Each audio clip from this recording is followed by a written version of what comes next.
got a slip in your palm and a hole in your chest. Black coffee on the felt, man, you look like a mess. 3-team parlay turned to dust in your head. Now you stare at the chips like they made you this man. But don't you go quiet, don't you fade from the floor. Your name still means something to somebody for sure. Put the glass down, baby. Look at me now. Hold on, hold on. Not tonight, not now. Hold on. Let me pull you out. That fella bites hard, but it don't get the crown.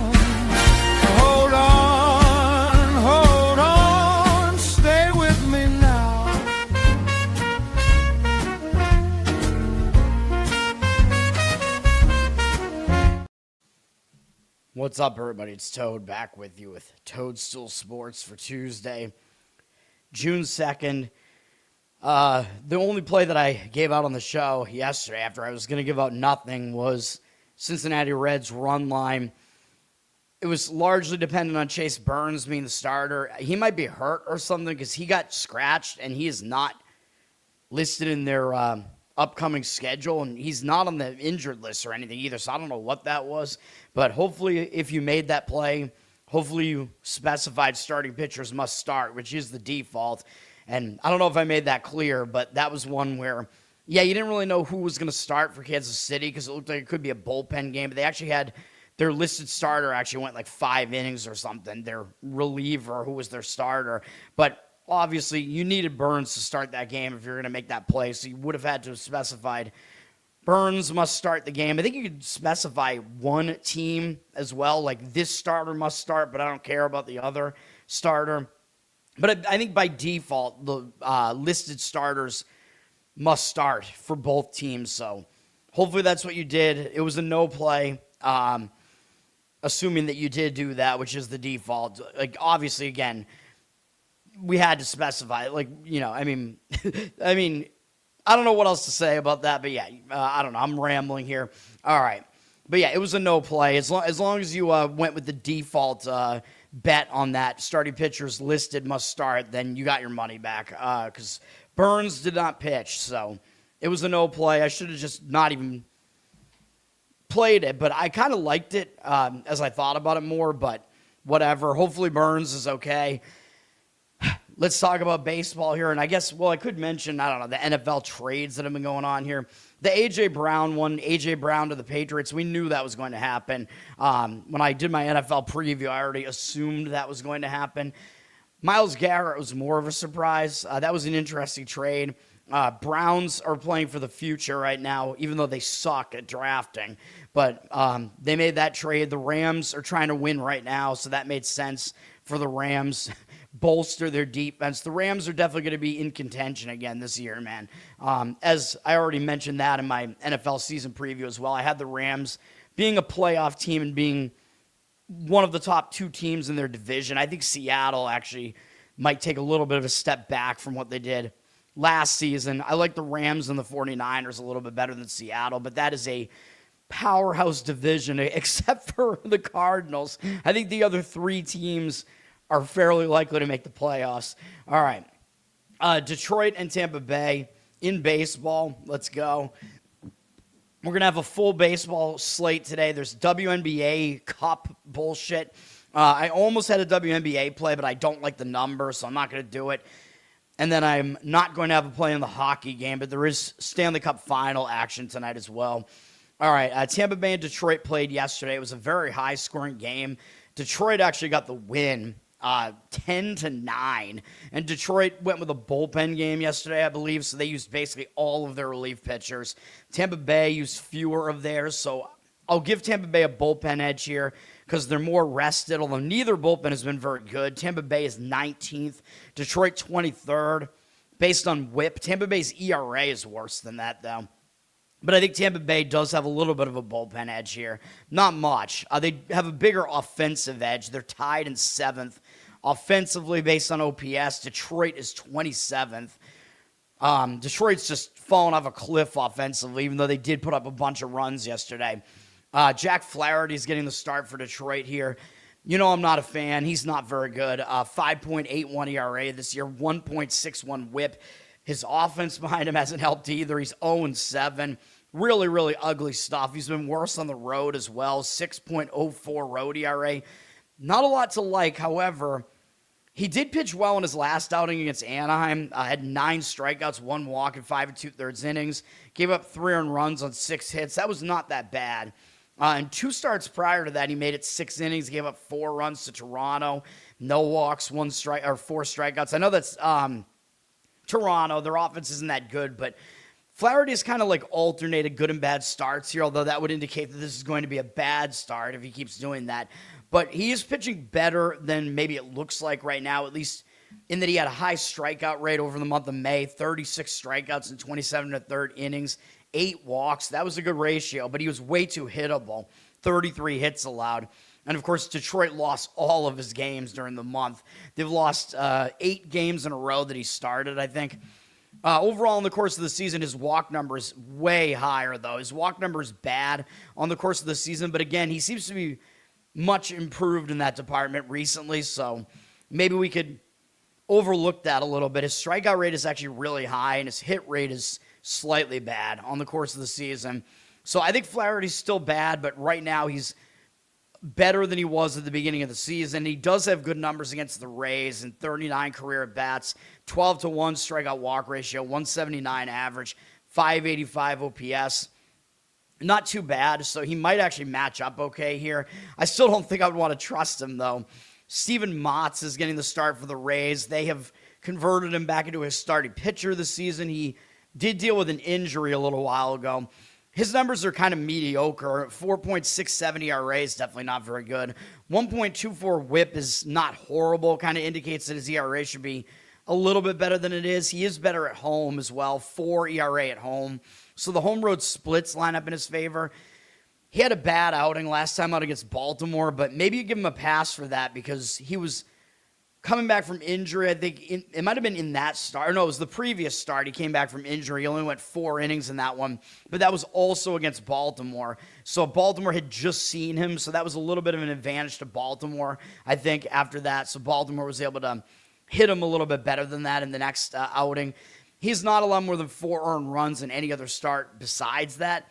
So he's not as bad as he looked in that last game. We could at least say that. He's allowed fewer than 1 hit per inning on the season. His strikeout rate's not that high, though, and his walk rate is a little bit too high. So there are some concerns here with him. He's an okay pitcher, though. Against Detroit, he has pretty good numbers in 34 at-bats, 176 average allowed, 612 OPS, 6 strikeouts, 1 walk. So the matchup numbers seem to indicate that both starting pitchers might actually do okay here. I don't know if I really want to necessarily bank on that. The total's 8.5.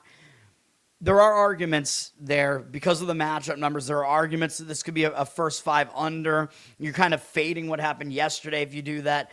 I would not go full game if I went under, though, that's for sure, because I would not trust the bullpens at all. The money is also indicating on Detroit here. 93% of the tickets are on Tampa. The public is going to play the team with the better record, which is Tampa, and they're around minus 130 something on the money line. 76% of the cash on Detroit, though. So the money is saying Detroit in that game there. And then, of course, because of all these issues with all these odds screens that I use, maybe I have to start buying Odds Logic, man. I don't know. But then if I do that, I can't show it on here because it's a paid product. Although I can kind of mention it in vague terms, if I am using it. But, yeah, we don't see the total percentages on this new updated screen here, whatever. Yeah, I don't really have a strong opinion on that game. I think my best opinion on it, which is still really weak, is a first 5 under in that game. But I still really wouldn't trust those starting pitchers, though. San Diego at Philadelphia is actually a pretty interesting game. On TBS, these teams did not play yesterday, so we have rested bullpens. Philadelphia was traveling back from the Pacific Coast, and while they were out there, they swept San Diego. So this is a quick revenge scenario for San Diego, which a lot of times that is a factor. Like the team that lost and just got swept at home is going to be a little bit more motivated, perhaps, to come in and play better here. So that would be San Diego. The situation looks pretty positive for San Diego here and negative for Philadelphia, because Philadelphia is in the spot where they have the avenging team going up against them. They might overlook San Diego after beating them on the road in a sweep, but also Philadelphia is returning home from the road. So I always talk about this. When a team returns home from the road, they have to get back to home life. It can be a distraction, especially when you just beat that team that you're playing. You really might overlook them. So I think it's a negative situation for Philadelphia. So that's how I started my handicap here, thinking that, this is potentially a spot to play San Diego here. And even better for San Diego, they're already on the East Coast because they were just in Washington. So they're only going from Washington to Philadelphia. So the travel spot is a lot better for San Diego here. They're already adjusted to this time zone, and they're probably going to be trying to bounce back from a loss here because they lost to Washington the last 2 games there. They're on a spiral, though. They've lost whatever this is, 6 of their last 7 games. But the spot is definitely better for San Diego. So, okay, we start the handicap there. Both bullpens are fairly good, although San Diego's is very good. They're one of the best bullpen ERAs in baseball. They're ranked 5th in WHIP. Philadelphia's not bad at 12th, but their bullpen ERA is worse. So San Diego does have the better bullpen.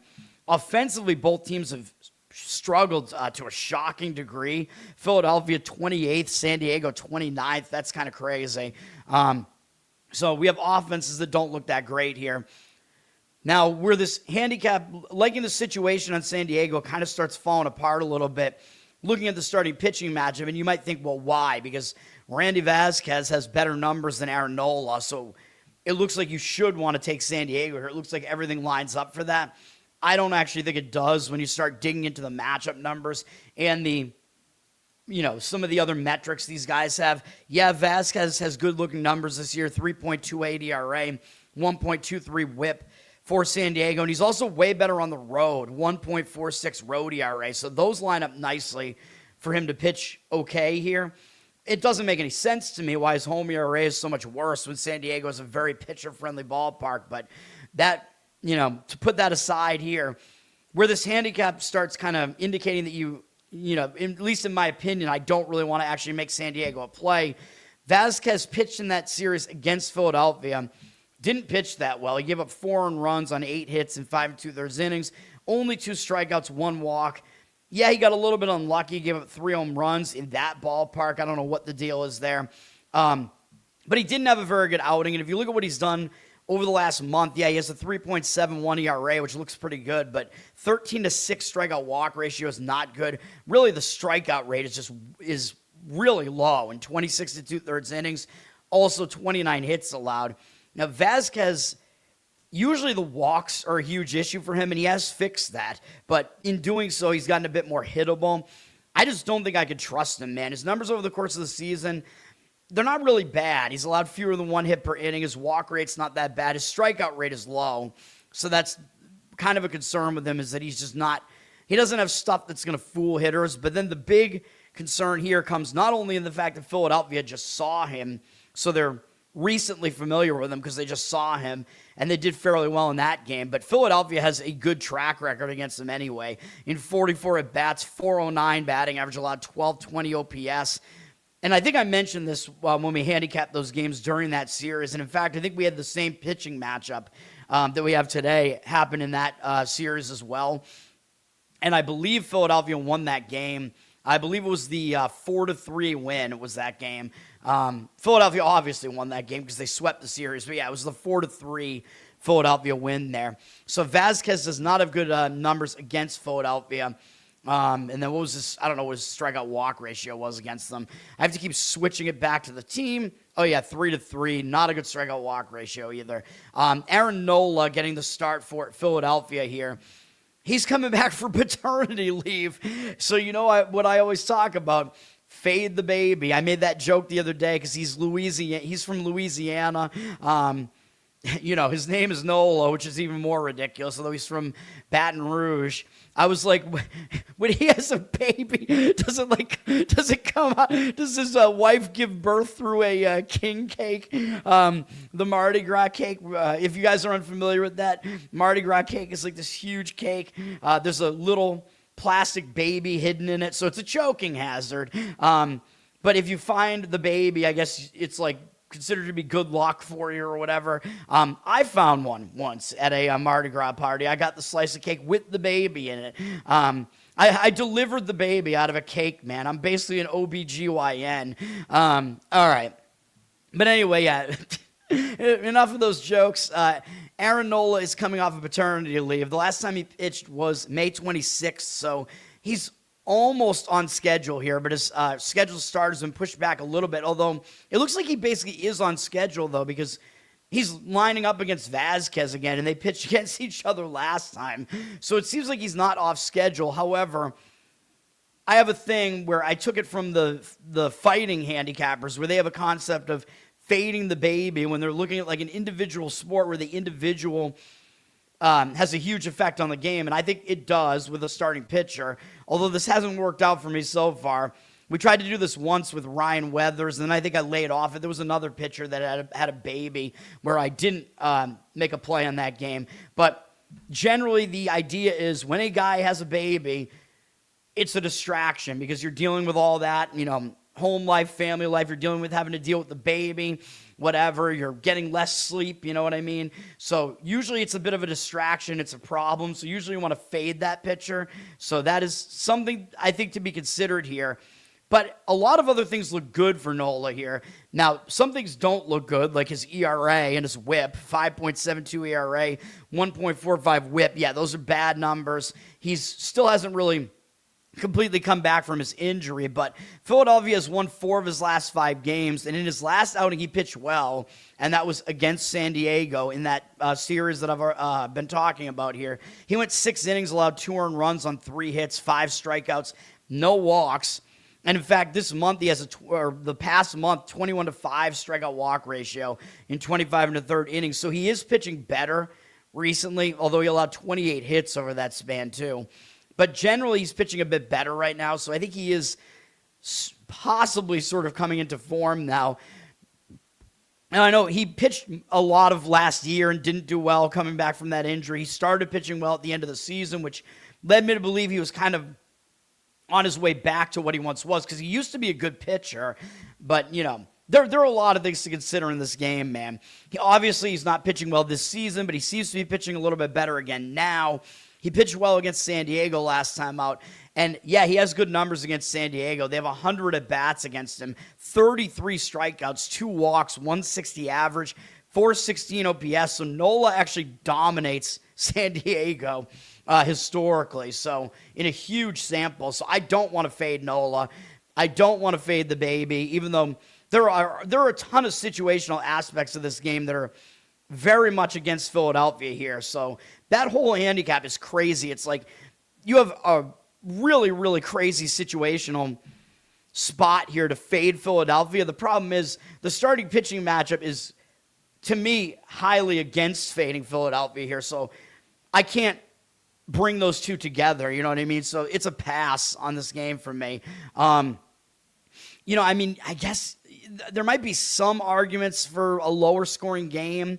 The total's at 8. I mean, both offenses are really not that good, and the bullpens are okay, and they're rested. So when you have teams coming off of a rest, it can cool off the hitting a little bit. The travel can kind of distract the hitting a bit too. So I think an under makes some sense in this game, under the 8, but I would not want to do that either. And the money's backing Philadelphia here, by the way. 61% of tickets, 82% of the cash on Philly. They're around minus 130. I think I agree generally with that idea, even though the situation is highly negative for them, though. So I can't do it, but we're at 20 minutes in. I've only talked about 2 games. That game is a really, really crazy handicap. There's a lot going on in that game. But the money is saying Philadelphia, so do with that information what you want. It seems like the professional bettors might be weighing the matchup above the situation there. And I know the advanced analytics guys don't like Vasquez. They think he's going to regress in a major way, and they might be right about that. Garrett, what's up? You're ready for the hockey tonight? Pete, what's up? You got some king cake. You found the baby? All right. That should bring us all good luck with these bets. I'm going to talk about that hockey game at the end of the show. I don't know. I think it's difficult to handicap it. Baltimore at Boston is the next game here. These teams were both off yesterday as well. So, again, we have rested bullpens here, possibly cooled off hitting. The Red Sox hitting has actually started improving recently. Go figure. They just beat Cleveland in a series. There you go. The Red Sox are returning home from Cleveland, but it was only a single series road trip, so it's not the worst road trip return spot there. So I don't think it's really that negative for the Red Sox. Baltimore is starting a road trip with a little bit of momentum off of beating Toronto. I think both teams are going to show up generally motivated here. The Red Sox have the better bullpen. I don't know why I'm looking at the rest because I just said neither team played yesterday. Red Sox are ranked 4th in bullpen whip. They have one of the better bullpen ERAs in the league as well. They're a good bullpen. Baltimore's is not as good at 20th. So the Red Sox have a decent bullpen advantage here. Offensively, the Orioles are the better team. They are 11th right now. Red Sox have moved up a little bit. They're 20th right now, tied in 20th. The Red Sox do appear to have a starting pitching edge if you just look at it on the surface. Shane Baz is pitching for the Orioles. He's not doing great. 4.48 ERA, 1.43 whip. He's been basically the same home and away. It doesn't really matter. He did pitch well in his last few outings, though. He's allowed 3 or fewer earned runs over his last 3 outings. I think you could argue he just got really pumped up to face his former team, though, Tampa Bay, because a lot of times when these pitchers are let go by a team, they go out and they perform really well that first time, or maybe in this case, the first 2 times they go up against that team because they just want to prove themselves against them. So Baz did do well in those outings, but his walk number is still very, very high. Even though he's allowed 3 or fewer earned runs in the last 3 outings, 25 hits allowed in 30 and a third innings. Over the month of May, that's all pretty good, but 16 walks is really bad. 28 strikeouts is good. Good enough, but that number of walks is crazy, dude. And over the course of the season, yeah, he has a really high walk rate, which is his major problem. His hit rate is a little bit high. His strikeout rate is not as high as maybe you would want with a guy like him. But his walks are really the main issue here. However, he does do well against the Red Sox. He has 54 at-bats against them, 12 strikeouts, 4 walks, 167 batting average allowed, 428 OPS. Baz might actually do well here.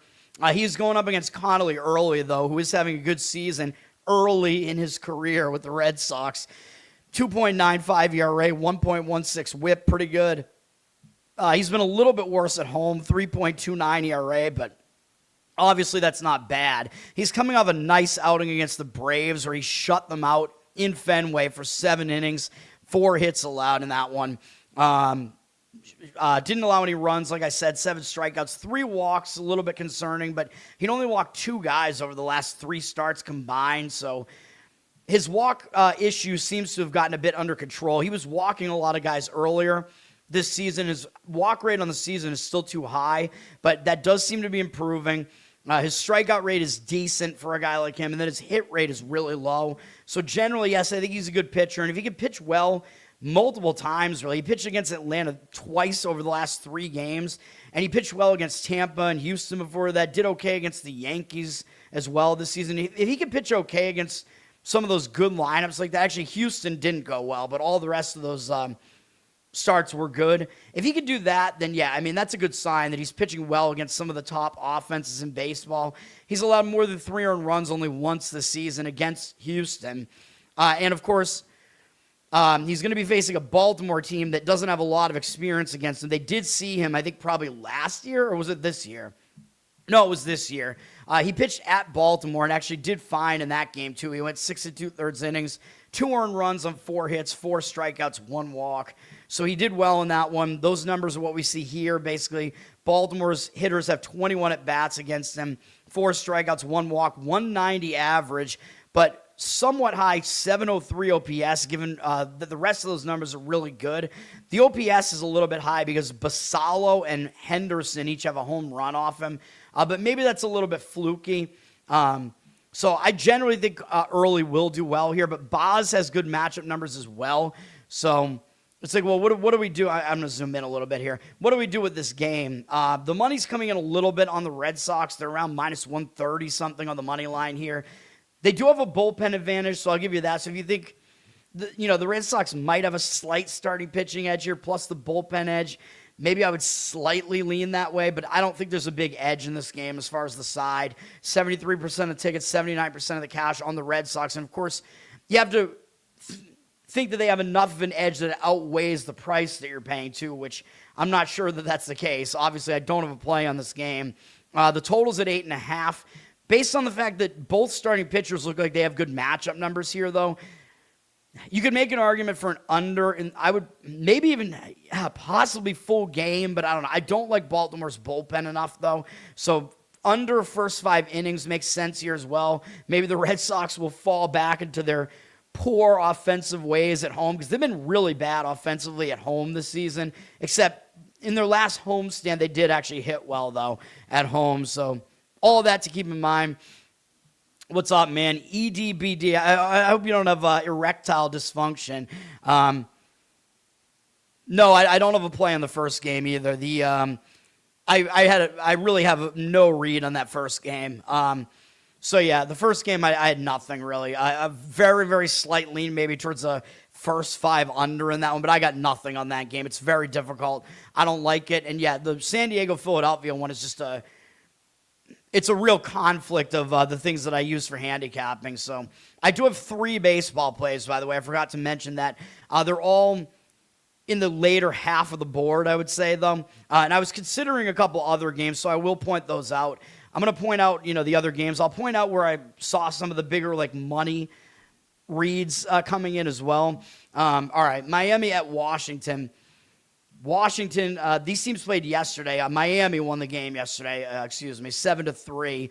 Miami does have the better bullpen, and I believe they're more rested after yesterday, too. Miami, used 2 relief pitchers yesterday. Washington used 3. Miami's is a significantly better bullpen, though. They're ranked 6th right now. Washington is 24th. Offensively, Washington is better. They're 4th, and they tend to be really good at home. And we saw yet another high-scoring game in Washington yesterday. They play a lot of high-scoring home games, dude. They hit well at home, and their pitching is bad at home.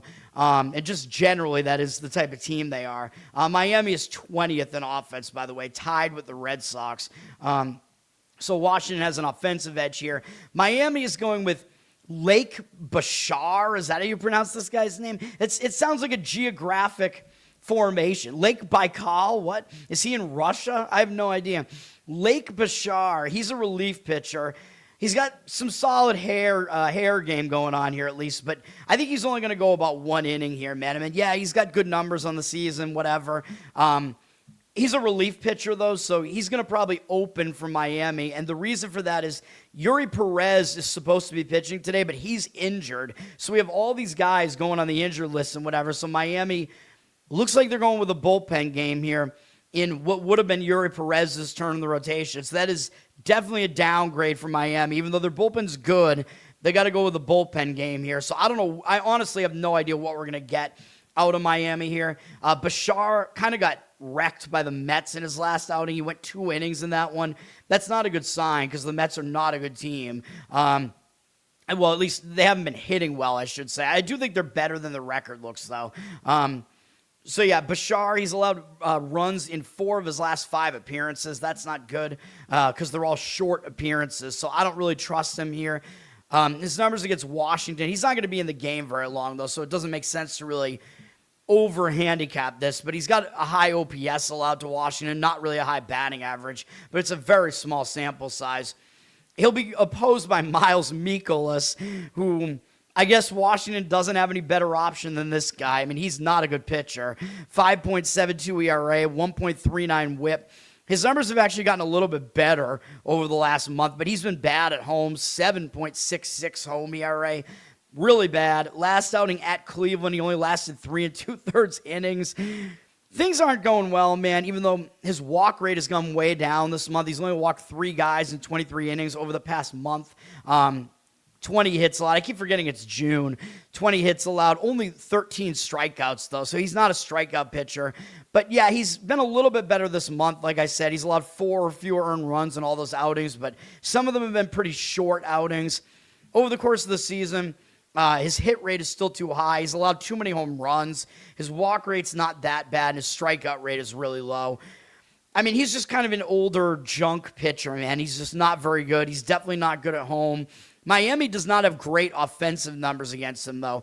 33 at-bats, 10 strikeouts, 2 walks, 242 batting average allowed, 710 OPS. So when I first looked at this, I was thinking, oh, God, you got a bullpen game from Miami. Mikolas is pitching for Washington, plus their bad bullpen. Washington plays all these high-scoring games at home. It looks like an over game to me, but diving into it, I'm like, well, you know, Miami's bullpen could actually maybe stifle Washington's offense to some degree here. Mikolas actually doesn't have horrible matchup numbers here, so I'm not going to do anything with this game. I'll still lean over, though, just based on the way this thing sets up. And the odds makers have thrown a total of 9 out there, kind of indicating they think this is going to be a higher scoring game. There are definitely reasons over does still make sense. And again, Washington, they play a lot of high scoring games at home. And Mikolas is also really bad at home. So more things indicate for an over to me than anything else in this game. So I'd still lean that way. Washington is a small favorite in this game as well, which I don't have a good read on the side at all. But yeah, I mean, I still don't trust Mikolas though. So I don't know. The game just looks like an over game to me though. Maybe that it's just intuition. I don't know.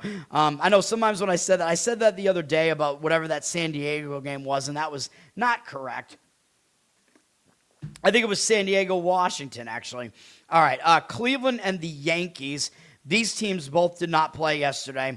Yankees are in a bit of a negative situation here. They're returning home from a road trip where they went to Kansas City and then Sacramento. So they're returning home from that. It was a successful road trip. They won 5 out of 6 on the road trip.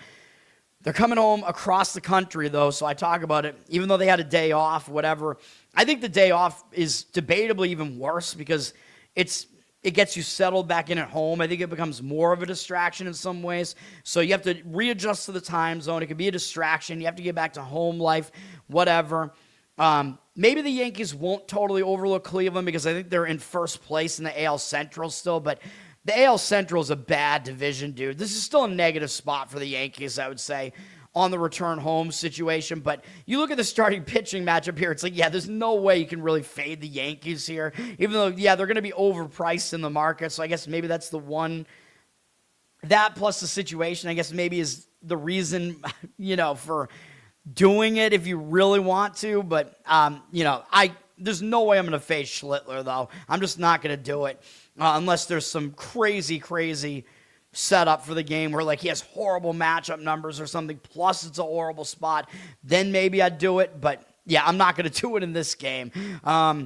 Bullpen-wise, the Yankees' bullpen's been decent. They're 14th right now. Cleveland 15th, a little bit worse. Their ERA is a bit worse. So, yeah, I think the Yankees have a slight bullpen advantage here. Yankees obviously have a huge hitting advantage here. They're number 2 in offense. Cleveland is 24th. Yankee Stadium tends to be a higher scoring stadium, and the Yankees have been a very high scoring home team. I think they're still the highest scoring home team. Gerald, what's up? I'm going to try to turn it around. Yesterday was a no play for me because Burns did not pitch.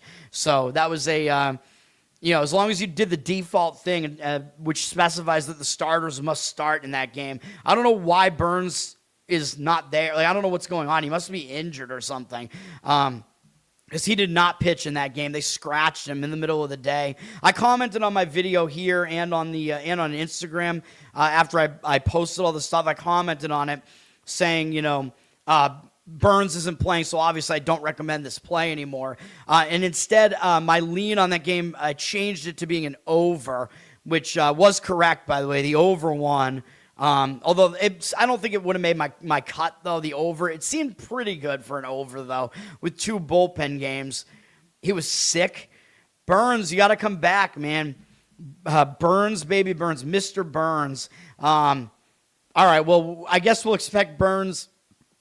He'll make a start at some point, but he'll be off schedule, so I might not want to actually give out a play on him whenever that happens. He's not scheduled to pitch today, so that's the next game I'm going to talk about, by the way. But Cleveland and the Yankees here. Joey Cantillo is pitching for Cleveland. He's got a decent-looking 3.57 ERA, but his WHIP is pretty bad, 1.4. So he's not as good as his ERA looks. He's been pretty good on the road, though, 3.07 road ERA. But you look at his recent outings, he's not really going deep into these outings. Cleveland had won 5 games in a row of his, but he's not going deep. He's had a bunch of walks. He's had 3+ walks in all but 1 outing in the month of May. That's not good.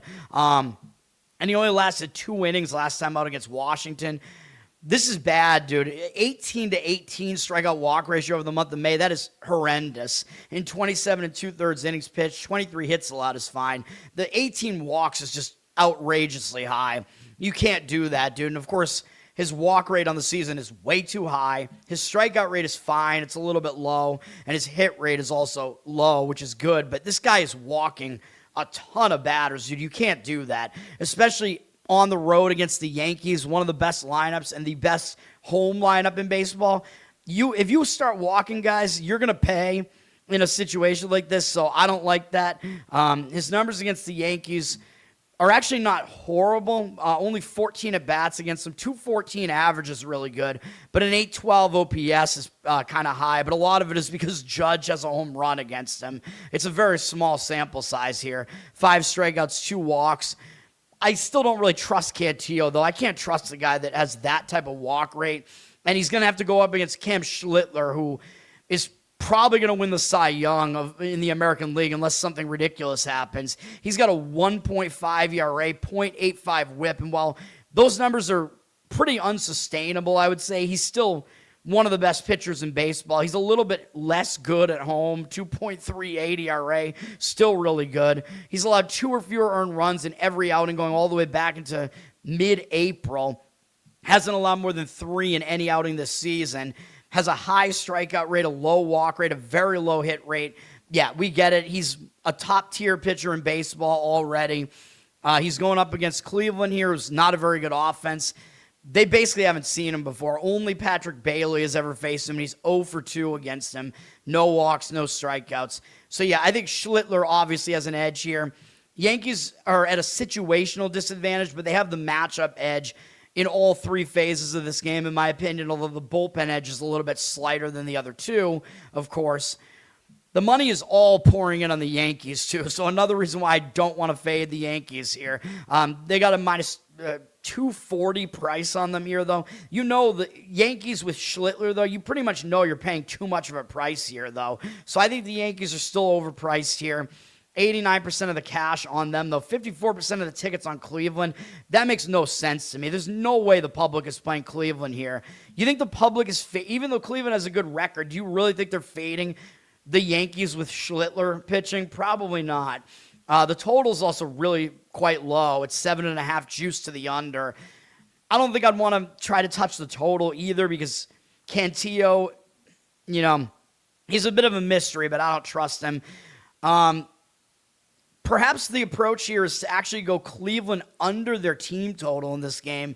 That might be the way to go. If you think it's going to be a lower scoring game, Schlittler, I think, is likely to come in and dominate them, in my opinion. The hitting could be slowed down a bit by the situation and whatever. Cleveland, by the way, is starting a road trip. I forgot to mention that, coming off of losing to the Red Sox at home. So Cleveland starting a road trip is usually a positive focus spot. But even so, I still think that Cleveland under their team total probably makes the most sense. I mean, their offense just isn't that good. Even if they are focused, I don't see them doing a lot of damage at all against Schlittler. And then you got a rested Yankees bullpen as well coming into the equation, which isn't really that bad. So something like that might be the way to approach that game, but I'm not going to play the game. Kansas City at Cincinnati. Cincinnati, of course, I gave out the play on Cincinnati yesterday. It wound up being a no play because we needed Burns to start the game, specifying starting pitchers must start, which, by the way, if I don't mention specifying action, the default behavior is you're specifying listed starters must start, because usually that's a huge part of the handicap. So listed starters must start is usually what you want. But there are certain situations where action makes sense, where like if you're fading a team that's going with a bullpen game and they might change who's actually going to be like the opener or whatever, that would be the situation where you do that. But of course, Cincinnati did not win that game because they went with a bullpen game, and the reliever they had starting the game gave up a grand slam in the first inning. So I would have leaned over in that game, given that it was two bullpen games, which, like I said, I mentioned that in the comments. The game did go over, although after that grand slam in the top of the first, the game was lower scoring than that for a while. In fact, Kansas City's pitching actually did a lot better than you would think in that game. So maybe it's a good thing we did not play Cincinnati there. Or a good thing that we, wound up with a no play on that. Now, Cincinnati is at home, coming off an ugly loss, so maybe they will bounce back from that. Kansas City's not a good team, dude. And the National League has generally had a huge advantage over the American League in interleague play this year. National League is a better league by far this year. I'm saying, I'm not saying that you should just blindly play National League teams in interleague games. And in fact, I'm going against that in one of my plays today. Actually, two of them. Oh, shit. I'm going with American League teams with two of my plays today. Oh, my God, that's not good. But, yeah, you have to weigh the individual circumstances. But generally, National League has had the upper hand. Cincinnati does not have a good bullpen, and they used they used three relief pitchers yesterday, but for a lot of pitches. Richardson was the guy they used as the opener yesterday. Lyon Richardson, not Simeon Woods Richardson, who is, I think, still on Minnesota, but now coming out of their bullpen. Anyway, I'm rambling. Cincinnati's bullpen is bad. I don't think they set up very well here. Kansas City's bullpen is also bad, and they used four guys out of it yesterday. So whatever you want to do with this game, I would either bank on the bullpens being bad or just avoid the bullpens. Cincinnati's the 28th ranked bullpen here. Kansas City is dead last, although it's still the case that the Angels and the Astros both have worse bullpen ERAs, though. Cincinnati's offense has been a bit better recently. Like I said, they're ranked 13th. Kansas City, 25th. Their offense has definitely been struggling, even though they got some runs on the board yesterday. It was a decent situation for them to do it, though, and it's a hitter-friendly ballpark here. Noah Cameron is pitching for the Royals. He's a guy who I liked quite a bit last year. He had a good early part to his career. He struggled this season, though. 4.61 ERA, 1.41 whip. He's been worse on the road. That's not a good sign for pitching in a hitter-friendly road ballpark here. 5.57 road ERA. That's not great. But he's been pitching better recently. Over the month of May, he allowed 3 or fewer earned runs in every outing. Kansas City lost every one of those games, but it wasn't really his fault. They weren't putting up any runs in those games. He only allowed 17 hits in 21 innings, had 6 walks, 20 strikeouts. So he seems like he's coming back into form, dude. He is pitching better recently. He's gone 5+ innings in his last 3 games. Pitched okay against the Yankees last time out. That's a decent sign. So I think Cameron is finally kind of coming back into form here, it looks like. His numbers over the course of the season, too many hits for sure. The walk rate is okay, and the strikeout rate is basically what you expect out of him. He's not a huge strikeout pitcher. Against the Reds, though, in 14 at-bats, he hasn't pitched that well. 429 batting average, 857 OPS, so I don't really know if I want to bank on Cameron here, even though I generally like him. Bad matchup numbers, not good on the road, even though he is coming back into form. Andrew Abbott is going for Cincinnati here. His ERA looks pretty good, 3.88. He's had a decent career. His whip this year, though, indicates that his ERA should be worse than this. 1.42 whip, that's not good. Abbott has been worse at home pretty significantly, 5.28 home ERA, which again makes sense. It's a hitter-friendly ballpark. But just like Cameron, Abbott has been pitching better over the last month as well. He allowed 3 or fewer earned runs in every outing in May. 1 or fewer in all but one of them, went at least 5 innings in all of them. However, all but one of them was on the road, where he pitches better, but his one home start was a 6-inning shutout against Houston. So he did still pitch well in that game at home against a pretty good offense. So Abbott seems like he is finally coming around. His last start in April was pretty good as well. So Abbott seems to be kind of returning to what we think that he is, which is a decent pitcher. His strikeout walk ratio is an issue, though. 18-12 in May. That's not a good ratio. It's a pretty low strikeout rate, but the walk rate is also too high. So that's a bit of a concern. 19 hits in 28 innings, though. That's pretty good. He's allowed right around 1 hit per inning on the season, but he seems to be improving upon that. His walk rate is a problem, though, like I said. Over the course of the season, his walk rate hasn't really been fixed, so that's the worst number that he has there, and then his strikeout rate is not really that high either. But he's not really a huge strikeout pitcher.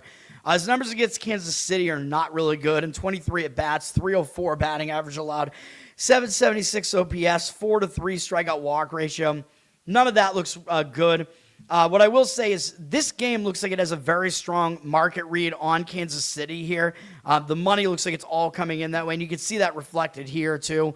58% of the tickets are on Cincinnati, which kind of makes sense. They have the better record. They have the pitcher with the better ERA, but 72% of the money on Kansas City. I can kind of see the argument for it. Cincinnati's a small favorite, around -120 something here. I can kind of see the argument for it. I mean, the argument is probably basically just that, well, you're getting an underdog price with Kansas City here. They did just end a losing streak yesterday, I think, so that gives them momentum. So that might be part of the argument. Like, they ended a 6-game losing streak, and a lot of times when a team ends a losing streak, they will play better in the next game because they'll have that new momentum. And in fact, Kansas City actually did just do that. They just ended like a 4-game losing streak not that long ago, and they won the next game after they did that. Then they went on another losing streak. So there are some arguments for it. Maybe the other argument is just this is a close pitching matchup, so grab the underdog.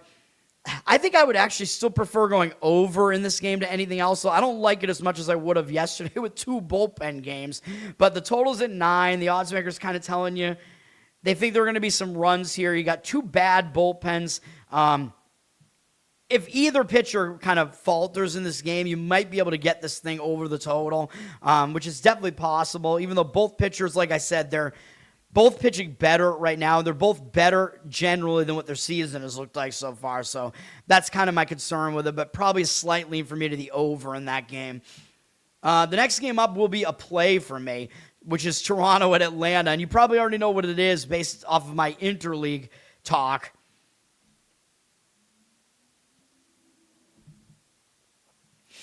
We are going to take Toronto money line first 5 innings here.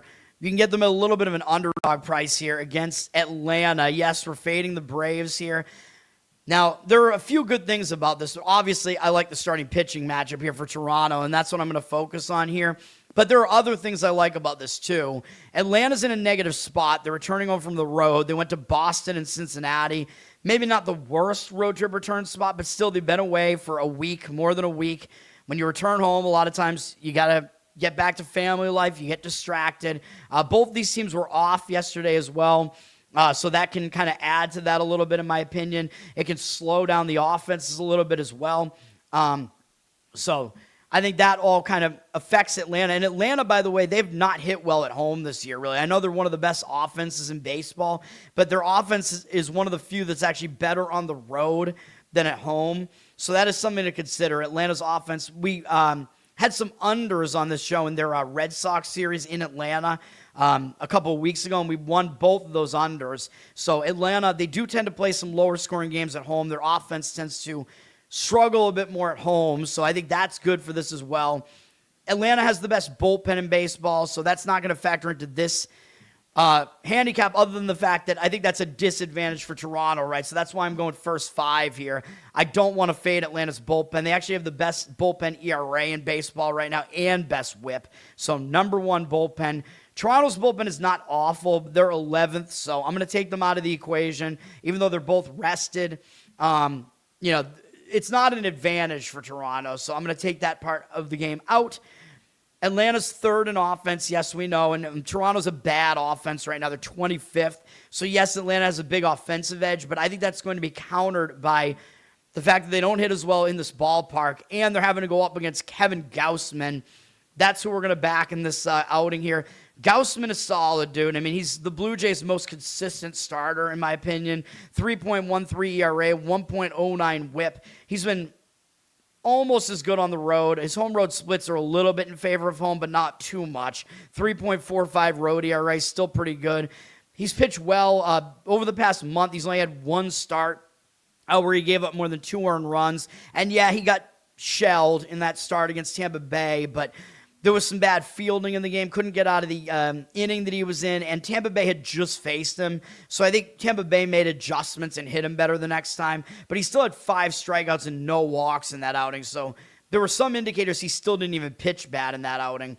And that was the only outing in May where he allowed a home run, too. But other than that, he's allowed 2 or fewer earned runs in all of his May starts. His 3 starts after that, he allowed 2 combined runs. He's gone at least 5 innings in all of those. 26-4 strikeout walk ratio over that month. Good stuff. That shows that his command is there. But he did allow 32 hits in 28 1/3 innings, which is not good. But like I just said, he got really knocked around in that one start by Tampa Bay. And if you throw that out, his hit rate goes right back to normal. So Gausman is solid, dude. He's allowed only more than 3 earned runs. He's only done that twice this season. And he's allowed more than 2 only 3 times this season. His strikeout rate is close to 1 per inning. His hit rate is below 1 per inning, and his walk rate is low. Solid numbers across the board. And against the Braves, you know what's coming here. He does have good numbers against the Braves in a big sample of 91 at-bats, almost 100. 91 at-bats. He's got 19 strikeouts, 2 walks, 165 average allowed, 512 OPS. So we have a big sample here. Historically, Gausman has been good against these hitters, so that's a good sign as well for this. On the other side, we're going to fade Bryce Elder. I know he's pitched well this season, 2.5 ERA, 1.08 whip, but I don't consider him to be one of the top pitchers in the Braves rotation. He really struggled massively last year. He's been all over the place throughout his career. Like, he was really good early in his career. I think an injury derailed his career, and then as he tried to come back from injury, his strikeout rate was way down. He was trying to learn how to pitch differently. And while, yeah, it looked like he started pitching better again, he was pitching better this season. I know, 2.5 ERA, 1.08 whip. That's all good, yes. He's got a really low hit rate this year. That's good. His walk rate's a little bit high, and his strikeout rate is low. But like I said, his velocity, I think, is not going to return to what it was really early in his career, even though I know he's still not even old at 27, but I think the injury just kind of messed with that. So he is figuring out how to pitch otherwise. And yes, I know he's allowed 3 or fewer earned runs in every outing this season, except his most recent one, but you got to be concerned by what you see here because he got knocked around by the Red Sox, who are not a very good offense and hadn't been hitting well at home, and that was one of those starts where the Red Sox put up some offense finally at home. Elder only had 1 strikeout in that outing, too. So that's not a good sign. And he also had 9 walks in 29 innings in May, which isn't awful, but you'd like to see that number be a little bit better than that. 25 strikeouts, 24 hits. Those numbers were not that bad. But there's something here. It looks like Elder's kind of falling out of form a little bit here, in my opinion. You could argue that maybe that's not the case and that maybe that was a blip and it was an outlier and maybe he will bounce back. You definitely could make that argument. Elder has been better at home. We are fading that here. 2.08 ERA at home. But I don't like what we saw out of him in his last outing against the Red Sox. And against Toronto, he does not have good matchup numbers. They only have 6 hitters who have faced him.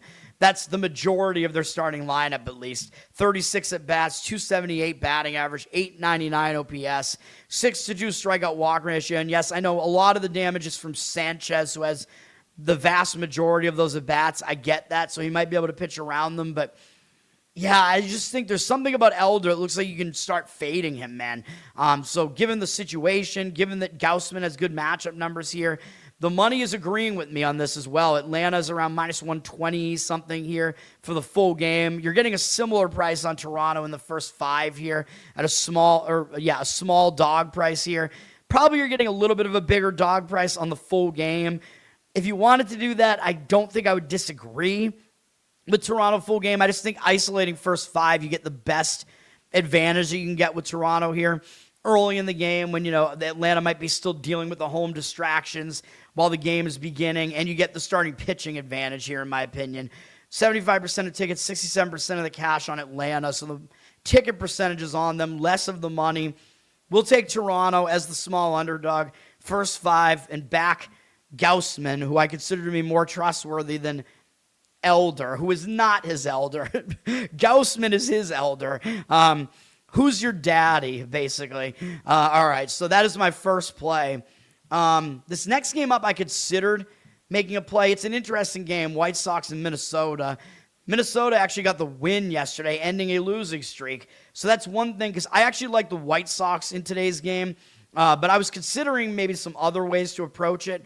But Minnesota ending a losing streak yesterday with that win, a 5-game losing streak, that might give them new momentum here.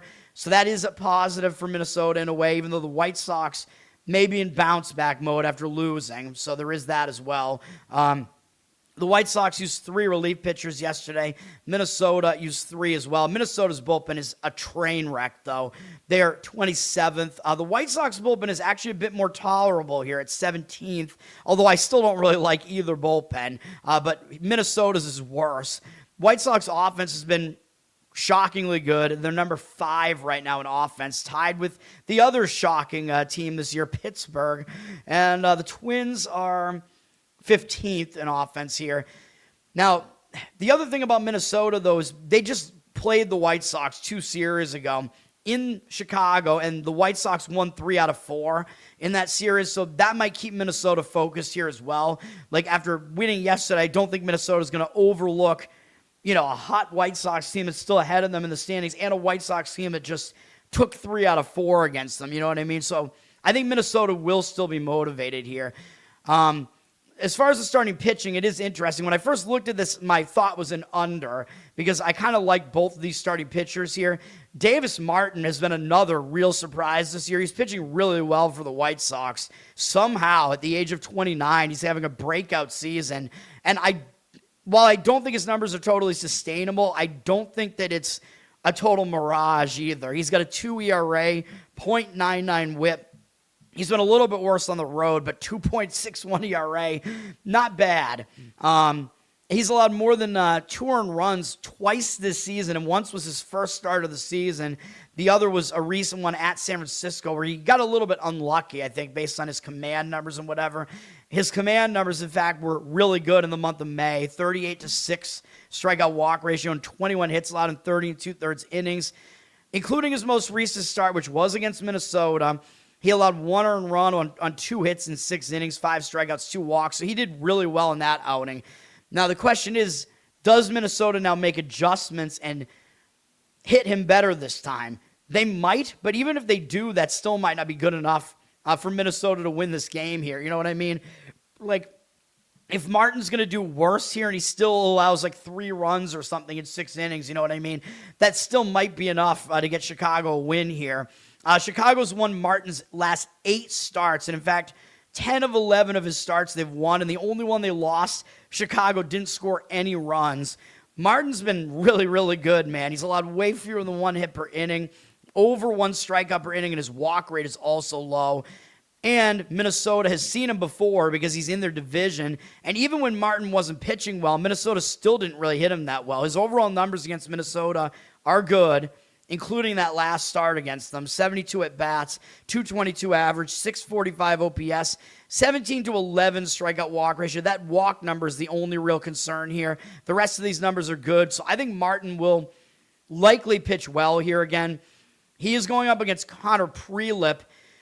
I think the handicap on him is going to be a little bit different, man. Prelip is a young pitcher. He was pitching well, but he started to fall apart here, man. He's got a 5.13 ERA, 1.35 whip. Not great. He's been really good at home, though. 2.81 home ERA, so that's good. But his last 2 outings were both very, very ugly. He was pitching pretty well up until that point. The Red Sox were able to get to him, even though the White Sox still managed to somehow win that game in Fenway. Prelip did not pitch well there. I think I lost an under. The game went over, obviously. I think I lost an under on the show in that game.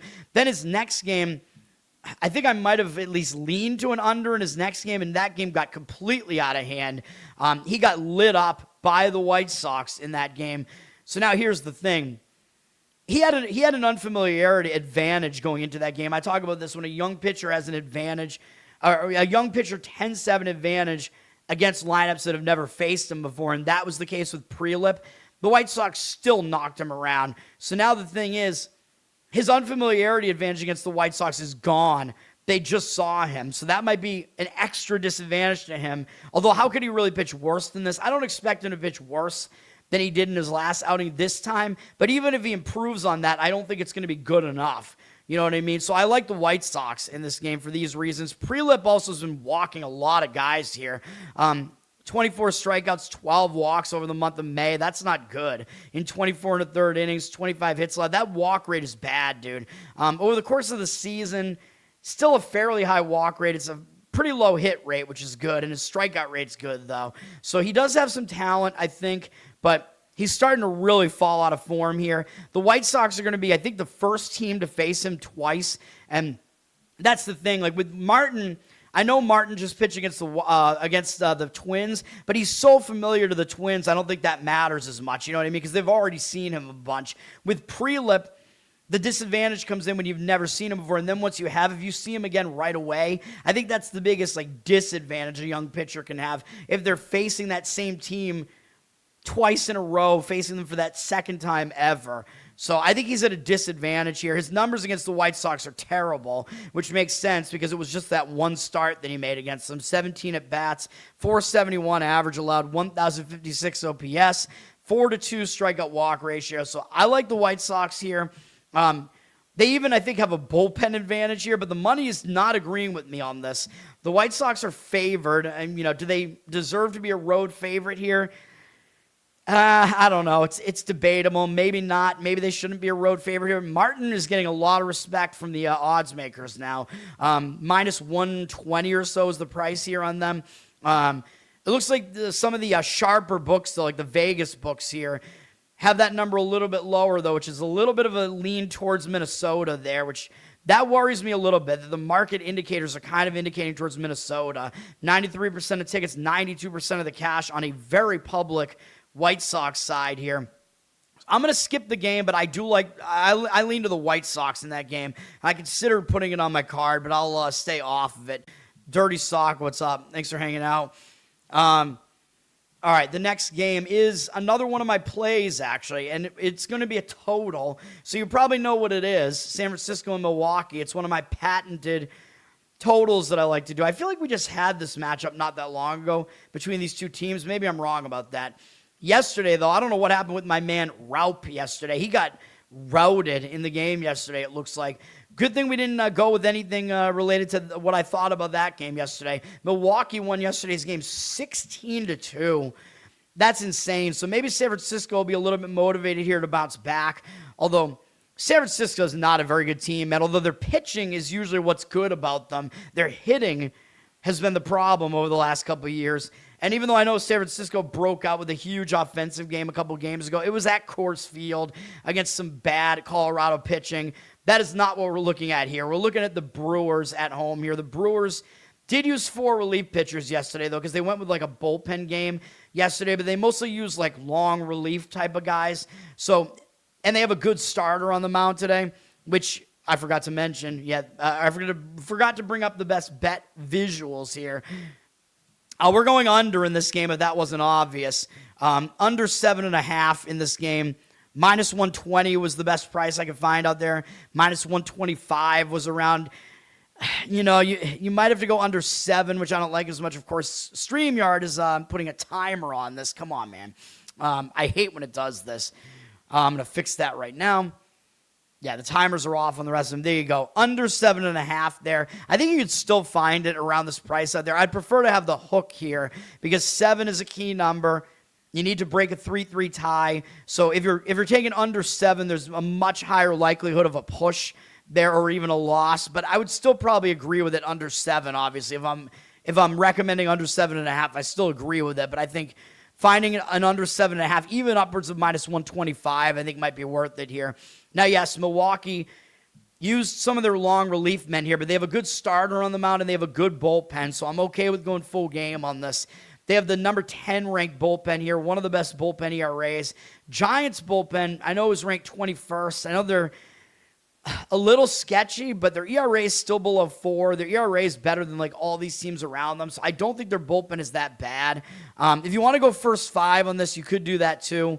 San Francisco only used 2 relief pitchers as well, and I think they were kind of long relief men too, because the game was completely out of hand yesterday, which also makes me like this under, because when you have a game where one team does all the damage, right? So it's a high-scoring game, 16 runs from Milwaukee yesterday, but it's a blowout. I think it makes sense to look towards the under in the next game because the public's not going to want to play an under because, oh my God, Milwaukee just scored 16 runs yesterday. But also, so you're fading kind of the public sentiment after what happened yesterday. There might be a little bit of an overreaction to it. But the good thing about it being a blowout is that none of the better pitchers pitched out of the bullpens. You know what I mean? When the game's completely out of hand, you see stuff like, oh, we're going to have our catcher go in and throw an inning. You know what I mean? So the bullpens, usually in a game like that, the bullpens actually are set up a little bit better in the next game than you would think. So I like that here. The hitting hasn't really been that great for either team. Milwaukee's just come around a little bit. They're 19th. San Francisco, I know they're ranked 15th right now, but they were a bottom several offense before that one breakout game where they scored 19 in Coors Field. I'm not buying it. They're not a good offense. So I think this is good in that respect as well, that the offenses could be held down a bit here. And I like the starting pitching matchup. We got 2 pretty young pitchers who are pretty unfamiliar with the offenses they're facing here. Trevor McDonald is pitching for the Giants. He let us down the last time we went with an under with this game, I know, but I'm going to go back to it again here. I think he's not a bad pitcher. He's got a 4.34 ERA, not good, but a 1.07 whip is good. Indicates that his ERA should probably be better than that. He's been good on the road. You know, it doesn't make a ton of sense because San Francisco is a pitcher-friendly park, but a 3 road ERA, so we're going to play into the better of his home road splits here. He had one bad start at home against the White Sox, and that was that start where we lost on an under in that one. I think Davis Martin was on the other side of that one. I don't know what happened in that game, but whatever. I might be wrong about Martin being involved in that game, but I think he was. I don't know. That was just a bad game all around there. McDonald was really bad in that game, but he did have 4 strikeouts, 1 walk, so his command numbers were okay there. Actually, he really got unlucky. I mean, look at what his pitching line was in that game. 3 hits, yet he allowed 7 earned runs on 3 hits and 1 walk. Are you serious? Like, how is that even possible? And none of the runs were unearned. I don't even get that. But if you hold a team to fewer than 1 hit an inning and only walk 1 guy while you're out there, the chances you're going to get blasted for that many runs are next to nothing. So I think he actually got unlucky. I think that was a misleading pitching line there. And then if you look at all the rest of his starts, he's allowed 3 or fewer earned runs in all the rest of them. 27-6 strikeout walk ratio overall this season. 25 hits allowed in 29 innings. All the rest of these numbers are good. This includes a start on the road against the Dodgers where he was able to hold them in check enough that San Francisco won the game, even though they got some hits off him. He worked his way through it, and then the next outing, he had to go to the A's Stadium, which we know is a very hitter-friendly stadium, and he pitched well there, too. Last time out, he pitched pretty well against an Arizona lineup that is not a joke. So I like McDonald, dude. I think his one bad start is misleading, and he's unfamiliar to Milwaukee. So he has an extra advantage here of being a talented young pitcher who the opposing offense has never faced before. So I think McDonald sets up to pitch well here. And he has pitched a little bit otherwise. He made 2 starts last year and made 1 relief appearance that year and 1 relief appearance the year before that. And he was actually good in those appearances too. So he has a little bit of major league history here, including as a starter. So that looks good as well. Then on the other side, of course, we have the more trustworthy of the 2 pitchers, the more established pitcher, Kyle Harrison. I like this as well. He's been awesome, dude, which doesn't make me feel great because the Red Sox traded him away for Caleb Durbin and a couple other guys. 1.57 ERA for Harrison, 1.03 whip. And while, again, those numbers are like unsustainably good, he's obviously good, and his other numbers support that. He's been a little bit better at home, although his home road splits are pretty insignificant. He's allowed no runs over his last 3 starts, including one on the road against the Cubs where he struck out 11. He's doing really, really well right now, obviously. He's allowed 2 or fewer earned runs in every start this entire season. well over 1 strikeout per inning, well below 1 hit per inning. Walk rate is fairly low as well. All of his numbers are good. Brewers have won all but 2 of his starts this season, and they've won his last 7 straight starts, including also he had one against the Yankees where he did struggle a little bit in that game, but he kind of worked his way through it enough that Milwaukee still wound up getting a win there, and the bullpen actually pitched well there, so that's a good sign for this under here as well, because that game, I think we might have had the under in that game, and it landed 7, so that, I think, wound up still going under the total. If we had that, I don't remember. And the start before that, Harrison had another shutout, a 1-hit, 6-inning shutout against Pittsburgh. It was also a good offense with double-digit strikeouts. Yeah, we get it. Harrison's good. Now, the other thing about this is he's facing San Francisco possibly for the first time since he was, so San Francisco had him until right at the end of last year. The Red Sox only had him make 2 starts. Now he's on Milwaukee this year. So this is going to be his first time facing one of the teams that got rid of him, San Francisco, which is, I think, where he pretty much started his career.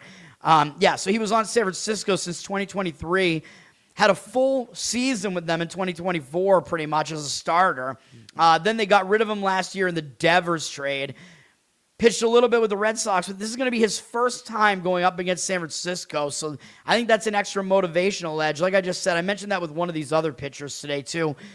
It applies to Harrison as well. Usually when these starting pitchers go up against the team that got rid of them, especially if it's the team that he spent almost his entire career with, usually this guy's going to get pumped to face his former team and want to pitch well. You know what I mean? Like, prove himself. Be like, this, you got rid of me. Well, I'm going to show you. You know what I mean? So I think it's a little bit of an extra motivator here. Even though, yes, I know that means San Francisco is familiar with how he pitches and whatever. But it also means they haven't really seen him in a real game environment where he's really trying to get them out. Except for Arias, basically, who does basically all the damage against him. Yeah, San Francisco has 3 hitters who have faced him before. They're 4 for 10 off him with 3 strikeouts and no walks. But it's such a small sample size. I'm going to almost just kind of throw this out. Really, what you need to read into is San Francisco is pretty unfamiliar with Harrison. Most of their lineup hasn't seen him before, and he's been pitching great this season. So I think it's not going out on a limb to say I think it's more likely Harrison's going to pitch well than not here, especially against the San Francisco lineup that I don't think is good. So under is the call here. And finally, we see market numbers coming in here. 80% of the tickets, 93% of the cash on the under in this one. So the money is backing it.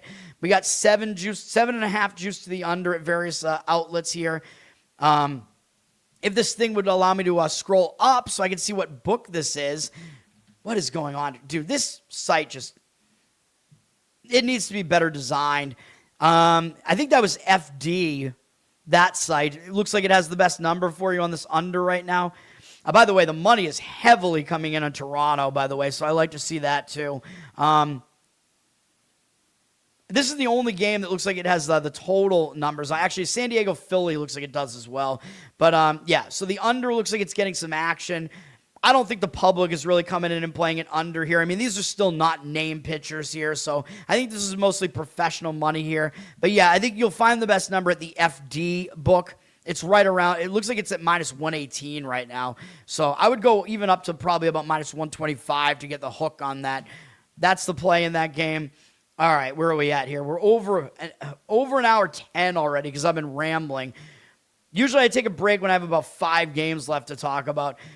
All right, Texas and St. Louis. I do not have a play on this game, and Firefox did not let me open a new tab there. These two teams played yesterday. Texas won the game 2-1. Jacob deGrom with another win yesterday. Pitched well, even though I pointed out there were some things I didn't like about the way deGrom was pitching on the road, but he's going to be a Hall of Fame pitcher, man. Apparently, it was his son's 3rd birthday yesterday, so maybe that motivated deGrom a little bit. I didn't factor that into my handicap. I was not aware of that, but congratulations to all of them. To the deGrom family. Texas used 4 relief pitchers yesterday, though, including some of their better relievers, so that's not great. They have a good bullpen. They have the better bullpen here, but their bullpen rest scenario is not that great. St. Louis did use 3 themselves, though, in a close, low-scoring game here. So I'm going to still give Texas a bullpen advantage here. They are the number 9 ranked bullpen. St. Louis is 18th. I think Texas is probably better than 9th, too. St. Louis has the better offense, but they've fallen off a bit. They're all the way down to 20th. They're actually tied with the Red Sox, the Marlins, and the Rangers. So both these teams are tied right now in OPS at 20th, although I think St. Louis's offense is somewhat better. This is a pitcher-friendly park here, by the way, in St. Louis. Both of these teams play in pitcher-friendly ballparks. Nathan Eovaldi is getting the start for the Rangers. He was shaky at the beginning of the season, but he's obviously turned it on. He was great last year, and he's pitching pretty well again right now. 3.93 ERA, 1.11 whip. That's good. That whip indicates his ERA probably should be a little bit lower. He's been good on the road, 3.59 road ERA. Don't know why he's struggled at home so much so far, because that's usually a very pitcher-conducive ballpark there. Didn't pitch well last time out, really, against Houston. Gave up 5 runs at home. But if you dig into that, he went 7 innings. He only allowed 4 hits, 2 walks. He allowed 2 home runs. So the home run ball has been a problem for Eovaldi. But it looks like he got kind of unlucky in that outing, because basically everybody that reached base scored against him. And he had 6 strikeouts. So I don't think that was actually a bad start from him. And Houston had just faced him 2 starts prior to that, too, and he had dominated them. So maybe they made some adjustments there a little bit. But Eovaldi is pitching well. He's allowed 3 or fewer earned runs in 4 of his last 5 outings. Overall, pretty good numbers. Almost 1 strikeout per inning, well below 1 hit per inning. Walk rate is fine, and his home run rate is the only problem. He's allowed too many home runs so far, so he has to fix that to some degree here. St. Louis, even though Eovaldi's been around for a long time, he's mostly been in the National League for quite a while now. American League for quite a while. I think he was in the National League really early in his career on the Marlins, if I'm right about that. Yeah, I remember him being on the Marlins. He was on the Dodgers, I guess, prior to that. But he's been in the American League for a long time. Yankees, Tampa Bay, Boston, Texas. So that's why St. Louis has basically never faced him before. He's been around for forever. St. Louis has got a young lineup. Only 2 of their hitters have faced him before. Wynn is the only guy that has a hit off him. They're 1 for 6 combined with a single, no strikeouts, no walks. So Eovaldi is actually unfamiliar to them, so that might be a little bit of an extra advantage to them, even though, of course, Eovaldi's no mystery to the major leagues, though. But it looks like he might pitch well here based on all the things that we just looked at. Dustin May is the pitcher I would trust less here going for St. Louis, but he's actually been decent recently. He's coming off having a pretty good May, but maybe May just pitches well in May. I'm not sure. I haven't really looked at if that's been the case or not in prior years. His overall numbers don't look very good, though. 4.57 ERA, 1.3 whip. He's been a little bit worse at home, 4.86 home ERA. But like I said, his May was actually good. He went 6+ innings in all but 1 outing, allowed 3 or fewer earned runs in all but that 1 outing against Pittsburgh. They're a good lineup, so maybe you give him a pass for that. He still wasn't even really that bad in that outing. 29 strikeouts in 30 1/3 innings in the month of May, 22 hits. All those numbers are good. The only problem was 10 walks. He had too many walks.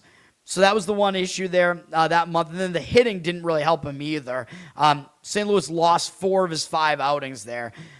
His overall numbers, they're not really that bad. He's allowed right around 1 hit per inning. His strikeout rate's a little low, but right in line with, I think, what you kind of expect out of him. His walk rate's not really that bad either. So his overall numbers are really not that bad. Texas has not seen him much at all. Only Nimmo and Peterson have ever faced him, but they've hit him well when they have faced him. They're 3 for 9 with a couple of doubles in there, 4 strikeouts, 2 walks, 333 average, 1,010 OPS, but it's a very limited sample size. I'm not going to do anything with this one, but yeah, I don't know. I mean, Texas, to me, they have the pitching edge here, both of the starting pitcher and the bullpens, but the ticket percentages on Texas, 59%, 53% of the cash, though, on St. Louis. So the money's indicating on St. Louis. And it looks like it's going to be a low-scoring game. Texas is favored on the road. Eovaldi getting respect in the market here at around -110, maybe a little bit less than that. The Vegas, sharp casino lean seems to be kind of leaning towards St. Louis here, along with the money. So do with that information what you want. I guess maybe the thinking is, this matchup is probably a little bit closer than maybe people think that it is. So, maybe it'll be a close, low-scoring game. The odds makers seem to think so because the total's 7. And usually when it's that low, it's that low for a reason. So maybe there is some indicator that maybe it makes sense that there's just a little bit of value playing St. Louis as a home underdog. I would not want to do it. I think their bullpen's a big disadvantage too. So, I don't really see it. If you do it, maybe you go first 5 only. I don't know. And then you just hope for a pitching duel that's close. But if you're hoping for a pitching duel, maybe you should just play the under. I don't know. I don't know if I'd want to go full game under, though. Texas's better relievers not being available and St. Louis's bullpen not being particularly trustworthy. So I don't know. It's a game I don't want to have any money on, though. The next game up is going to be my last play. And you probably know what it is based on my interleague discussion. I'll be right back. Hopefully, we're going to get a couple of good plays out of this today, but I like these plays, so hopefully we can get it done.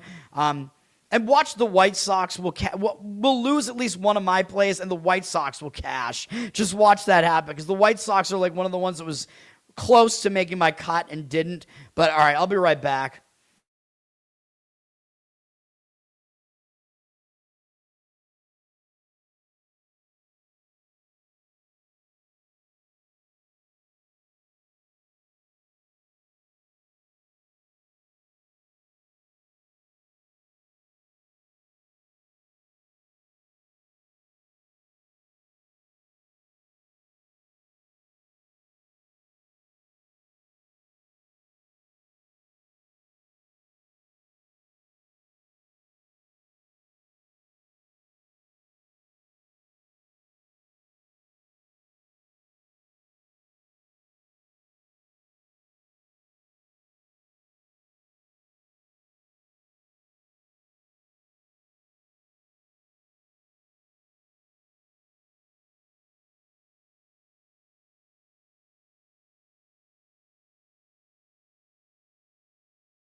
Okay.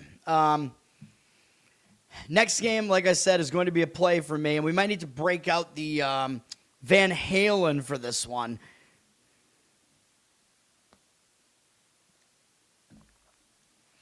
I don't have a drop for this, and I know there's copyright and stuff like that. You might be able to use a short clip of a song. Nobody's going to get what I'm even saying here, but we're going to take the A's in the first 5 innings on the money line, which you can get at a little bit of an underdog price here. I'm going to take their bullpen out because their bullpen is definitely at a bit of a disadvantage here. They're not a good bullpen. But I like this play, and the reason why I made the Van Halen reference is because we're gonna jump on Gage Jump here. I don't like the market read here. The money is fading me in this one. 52% of the tickets are on the A's, 72% of the cash on the Cubs. But it's a low total, so it means wind is going to be blowing in, it looks like, basically, in Wrigley Field. I almost said Coors. Wrigley Field. 7.5 juice to the under is the total here. I think an underdog is a lot of times the way to look when the total is low because it means a lower scoring game. So if you're getting plus money on what's supposed to be a close game, a lot of times it makes sense, but I like this. For a lot of reasons, including Gage Jump, which is one of the best names in baseball, by the way. Neither of these teams played yesterday, so I think it's going to be a lower scoring game for that reason as well, because the offenses may have cooled off a little bit. We may have some distracted hitting here on the Cubs side especially, and the bullpens get a chance to rest. Now, the Cubs are in a bad spot. This is very, very similar to that Toronto play that I gave out, in that the Cubs are returning home from the road. I know they were staying within their division, though. They went to Pittsburgh and St. Louis. It's not exactly a horrible travel spot, but it's still negative. Returning home from a road trip. You've been away for a week. You still got to get back to home life. You got stuff to do. You're playing an American League team. I don't know, man. It seems like the Cubs, even though they've been struggling a bit recently, they might not have full focus in a spot like this on an AL team. Meanwhile, the A's, they're coming in. They are having to travel time zones. I get it, but it's easier for a team to travel from west further east, in my opinion, because the shift in time zone doesn't, affect their biological clock the same way. Like a team that's an easterly team going all the way out to the Pacific Coast to play like a late night game. They're playing like midnight their time by the end of it. You know what I mean? Like a West Coast team going and playing in Wrigley Field at 8:05 p.m. Eastern, that's not a problem because like they're playing at like 6 p.m. their time. So it's like playing a standard evening game for them based on their biological clock. So I don't think that's an issue. They're starting a road trip off a bad homestand. They lost all but one game. They did beat the Yankees once during that homestand, but coming off a bad homestand, a lot of times the team will be focused for that reason too. Just get out of home where things aren't working. The A's tend to not play well at home anyway. They don't have a home advantage in that horrible AAA stadium they play in, so they might relish in going on the road here, man. So I think it's a better spot for the A's here. We're taking the bullpen out. Like I said, the Cubs do have the better bullpen here. They're ranked 8th. The A's are 22nd, so I'm just going to take that part out of this equation here because obviously that's not an advantage for the A's there. The A's have been hitting well. They're number 9. The Cubs are number 10, so the A's can compete with the Cubs on the offensive side of things. But like I said, we're going to back Gage Jump here. He's a young prospect. He's made one start so far, and I know why would we do this when he has a 7.2 ERA and a 2 whip? Well, that was only one start. He made his first career start, and it was in the A's stadium, by the way. So I think you got to give him a little bit of a pass for that because that is a hitter-friendly ballpark. And yes, Seattle was able to hit him. They got 9 hits off him in 5 innings. But what I like about this is the A's, I think this is going to give him some confidence because the A's were like, whatever, like we're just going to let him go 5 innings, 88 pitches, full starter's workload, and he had 5 strikeouts, 1 walk, so his command was on point. So I like that, even though he allowed hits. Seattle's been hitting better recently. It was in the A's stadium. I think he's going to pitch well in this game, in my opinion. Going on the road this time. I think it's going to be a more pitcher-friendly environment this time here, of course, because he's going away from the A's stadium here. And now that he has a game under his belt, I think that's going to allow him to settle in because a lot of times a guy might have some nerves in his first start in the majors. Now, I did look at Jump. His numbers in the minors were a little bit questionable, I will say. He pitched a lot in AAA this year, and he had a good strikeout number and stuff like that. He definitely could fool hitters at the major league level. His problem was the walks. But what's good about this is we can see right here, he only walked 1 guy in 5 innings in his first major league outing. So we might not have to be as worried about the walks as maybe it would look like looking at his AAA numbers. So I know the walks at AAA don't look that good. His whip wasn't really that good. His ERA was, I think, in the lowish 4s, which isn't really great. But this guy's considered to be a really good prospect. There's a reason for that. He throws mid to upper 90s on the fastball. He's got a deep pitch mix.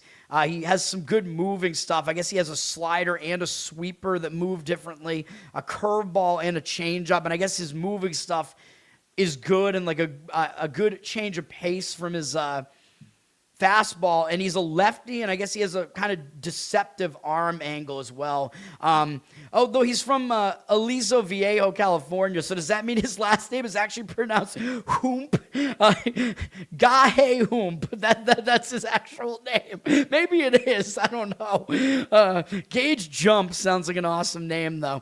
But yeah, we're going to go with him here. The Cubs have never seen him before. He's a talented young pitcher, so I think he has the advantage over hitters that haven't seen him before. So let's do it, man.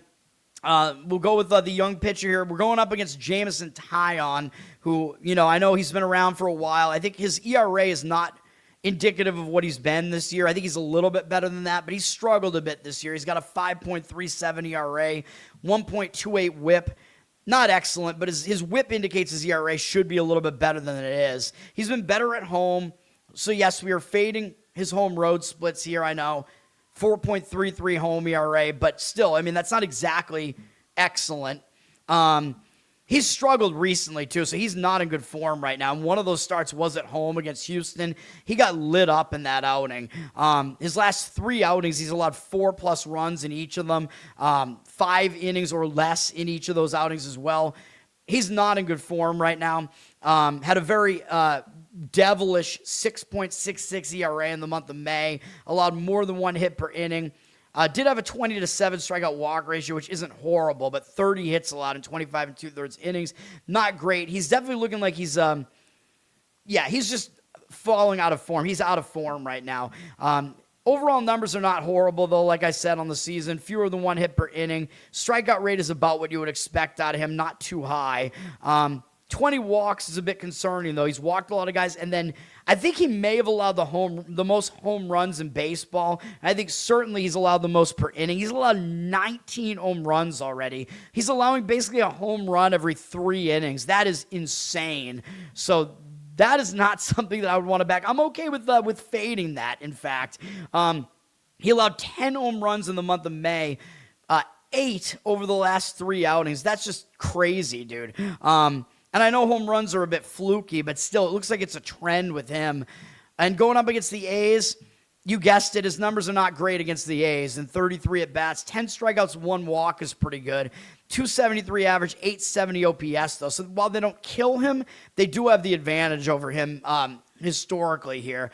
So in a decent enough sample that we can gauge something from that. So we're going to do it, man. This is the only one of my plays where I guess I'm fading the market here in this one, even though you would think that the Cubs would be a public side in this game, though, because nobody knows who the hell Jump is, unless the public wants to jump on him just because his name is so ridiculous.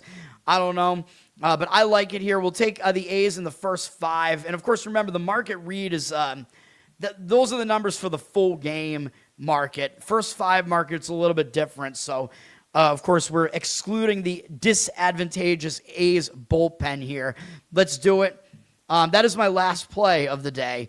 So that's it for that. But if you want to hear my other opinions, of course, you can hang on. I'm going to finish off the baseball slate, which is taking forever. And then WNBA has a bunch of games today, too.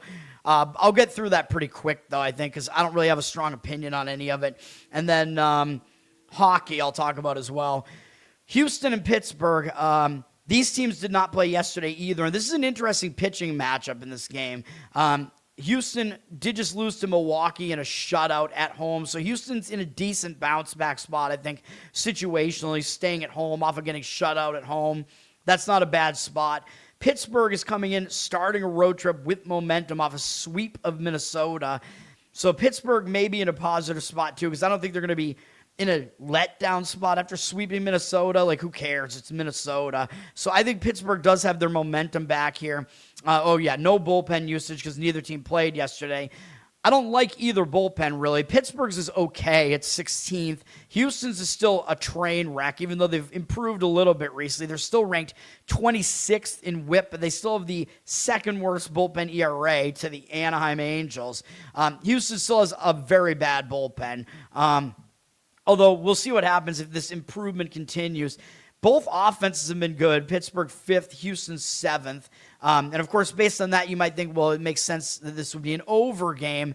Maybe it does. Bubba Chandler is pitching for Pittsburgh. You know, I like Chandler. I think he has a lot of talent. I think he has good stuff, but his walk number has been unbelievably high. Like, if he stopped walking people, I think he'd be a really good pitcher. He's got a 4.85 ERA, 1.52 WHIP. Obviously, that is not good. He's been better on the road, though, 4.08 road ERA. He's showing some signs of improving maybe a bit here. Over the past few starts, he had a double-digit strikeout total in one of them. Walk rate maybe went down a little bit there, but still in the month of May, 25-16 strikeout walk ratio. That's still not going to cut it. That is way too many walks. And 20 hits allowed in 23 innings. And Pittsburgh, in fact, lost all 5 of those games. They've lost 9 of his last 10 starts. That's not good, dude. And it's because of the walks. A lot of it is because of the walks. He's got a pretty good strikeout rate, 1 per inning, well below 1 hit per inning, but the walk rate is unbelievable. He has one of the highest walk rates in baseball. You got to cut that out, man. He's got to figure out something and stop being that wild. Maybe he will. He's still young. He's 23. I think we could see a big improvement from him if he does fix that problem. But right now it is not fixed. But Houston has never faced him before, so that's where it's like, well, which way is this going to go?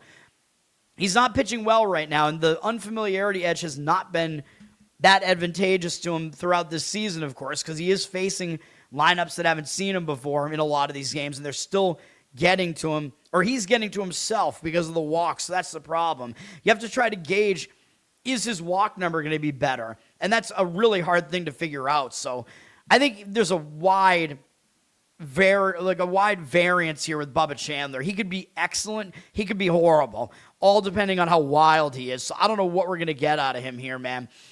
Mike Burrows is pitching for Houston, and this is interesting because he's going up against a team that got rid of him. Pittsburgh is where he was for the early part of his career. The last 2 seasons, he had a full season with Pittsburgh last year. He actually pitched fairly well for Pittsburgh last year, and he's not doing well this year for Houston. 5.4 ERA, 1.45 whip, but he might get pumped up because he's facing the team that got rid of him, just like I said with Harrison and some of these other guys. These pitchers might pitch a little bit better going up against a team that got rid of them because they want to prove themselves, prove that it was a mistake that team got rid of them. So Burrows might have some extra motivation here. But unlike Harrison, who I definitely trust because he's been pitching great, Burrows has not, like I said. So he's not a very trustworthy pitcher here. He's been worse at home, too, 6.92 ERA. He did pitch well in his last game against Texas. 6 strikeouts, 1 walk in 7 innings, 5 hits, 2 earned runs allowed. That was at Texas, though, where it seems like every game is low scoring. Texas doesn't score a lot there. But, Burrows looks like he is pitching a little bit better because he did have a good start in Cincinnati on May 8th, which is a hitter-friendly ballpark. He fell back and he pitched poorly in the next outing at home, of course, against Seattle. Then his next outing wasn't too bad at Minnesota, although he did still have too many walks in that one. He's showing some signs of a little bit of improvement here, so I will say that. He's allowed fewer than 1 hit per inning over the month of May. 30 and 31 and 2/3 innings, 21 strikeouts, not a high strikeout rate, though 9 walks isn't really that bad.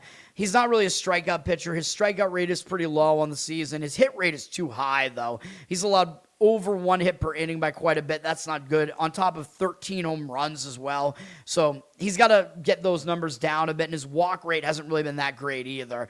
So he's still got some problems, even though it looks like he is improving a bit. Pittsburgh, of course, will be a motivated outing for him, and only Ozuna has ever faced him before, and he's 0 for 1 against him. So Burrows does have the unfamiliarity against Pittsburgh, too, even though they know who he is because he was on their team, but they've never faced him in a real game environment. So I don't think I want an over here because there is a chance both starting pitchers actually do well here. The money is backing Pittsburgh for what that's worth. 82% of tickets, 59% of the cash on Houston at around a -110 price here. So the money is fading Houston and coming in on the Bubba Chandler side here. Again, I think there's kind of a wide variance for both pitchers in this one. Totals at 9.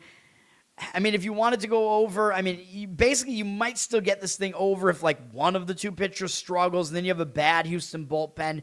Pittsburgh's bullpen isn't that great, but the offenses may have cooled off a bit because they rested yesterday.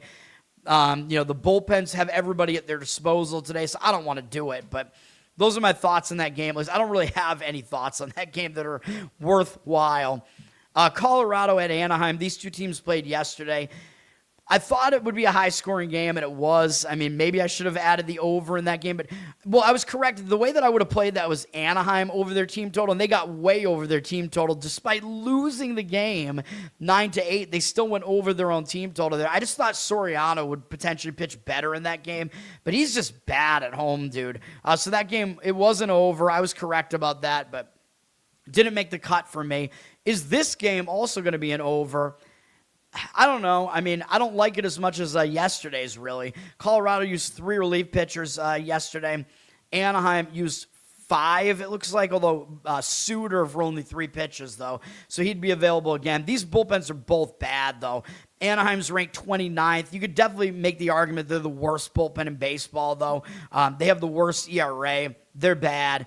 Not much better is Colorado at 25th. And then the offenses, Colorado is 17th and the Angels are 18th. So these offenses have started to come around again a bit recently. These starting pitchers, though, I don't really want to go over with this particular starting pitching matchup. Sugano is pitching for the Rockies here. Tomoyuki Sugano. He's been okay. The advanced analytics guys hate this guy because he's kind of just a junk pitcher. He's come over to the majors at kind of an old age from pitching professionally in Japan for a long time. But the one thing about it is I don't think he's intimidated pitching in the majors, because he's been a professional pitcher for so long. his numbers are still all right, especially given the fact that he's pitching in Coors Field. He's got a 4.01 ERA, 1.25 whip, 3.62 road ERA, so he pitches better away from Coors Field. Hasn't exactly been great recently, but maybe not awful. Really just his strikeout rate is really low. He went 26 and 2/3 innings in the month of May. Did allow too many hits, 29 hits, but some of that came in his most recent outing against the Dodgers, where he did not go 5 innings in that one. Still held them to 3 earned runs in 4 2/3 innings, though, which wasn't that bad. Has 10 strikeouts in the month of May, which is really low, though. And 7 walks isn't that bad, but his strikeout rate is just really low. He doesn't strike guys out. That's the case over the course of the season, but his hit rate is reasonable, below 1 per inning, and his walk rate is pretty reasonable as well, pretty low. He's allowed a decent amount of home runs, though, 11 home runs. That's not great, but overall, he's not that bad of a pitcher, in my opinion. These guys that throw junk tend to throw off the advanced analytics guys, I think. His numbers against the Angels, they have not seen a lot of them. They only have 5 hitters who have faced him, 19 at bats, 211 batting average, allowed 687 OPS, 6 strikeouts, 2 walks. Trout does have a home run off him, but other than that, not a lot of damage here. That's the only extra base hit. So generally, he's actually pitched okay against the Anaheim hitters that have faced him. He has some unfamiliarity here, too. So Sugano might not pitch that bad here. Sugano, I should say. Grayson Rodriguez is pitching for the Angels. I know his numbers are bad, 7.53 ERA, 1.67 whip, but it's a very small sample size. He's trying to come back from an injury that kept him out of the major leagues for an entire season. Now, if you look at his career, he was actually good before that happened. Like, he started pitching pretty well with Baltimore in 2024, and he's showing signs of improvement here. He's improved with every start this season. I mean, he got a bad draw on his first start, coming back from over a year away with an injury. He had to face the Dodgers. I mean, that is not an easy thing to do, and they lit him up, yeah. He got somewhat unlucky as well in that outing, I would say. But then he pitched a little bit better against Texas the next time out, and then he had his best start against Detroit. And I know those are not powerful offenses. Detroit's offense has been awful, but we do see improvement from start to start here from G-Rod. I don't know if that's his nickname or not, but I'm going to make it so. Maybe he's finding the G spot again and getting better here. But I think based on what we've seen out of him in his short career, I think he's definitely better than what his numbers look like this season. There's no question about that. He's trending in the right direction. He held Detroit to 1 earned run in 5 innings on 2 hits, 2 walks, 5 strikeouts. You want to see his walk rate go down, though. He's got 14 1/3 innings so far, 8 walks, 14 strikeouts. The strikeout rate is good. The walk rate, not good. And 16 hits isn't very good either. But again, he is improving with each start here. And Colorado only has 3 hitters who have ever faced him, and they're 0 for 6 off him with 3 strikeouts, 2 walks. So I actually think both pitchers could actually pitch okay here. And, you know, in fact, I might even actually lean that way. I know it sounds insane, but I might actually lean towards the first 5 under in this game. I wouldn't go full game on it, obviously. These bullpens are just horrendous. The full game total is 8.5, close to 9 here, but I think first 5 innings under makes some sense here. The money is back in Colorado, by the way. 69% of tickets, 86% of the cash on them. Anaheim's around minus 150 or so here. Rodriguez getting some respect in the market, or I think really it's more so that Colorado just gets constantly disrespected in the market. I think that might be why some of the money's hitting Colorado here, because maybe Sugano just shouldn't be that big of an underdog, or maybe just Colorado generally shouldn't be, especially against an Anaheim team that really probably doesn't deserve to be favored like that, because they're also not a good team. All right, let's keep going, man. A huge amount of baseball here. It's taking longer than usual. Dodgers at Arizona. Arizona got the win yesterday. Despite being in a return home spot, they overcame that potential distraction. Still got the win 4-1 yesterday and got a good outing out of Erod, I guess, yesterday. Arizona used 3 relief pitchers yesterday. Dodgers used 2. A couple of, I think, the better relievers came out because it was kind of a closer game.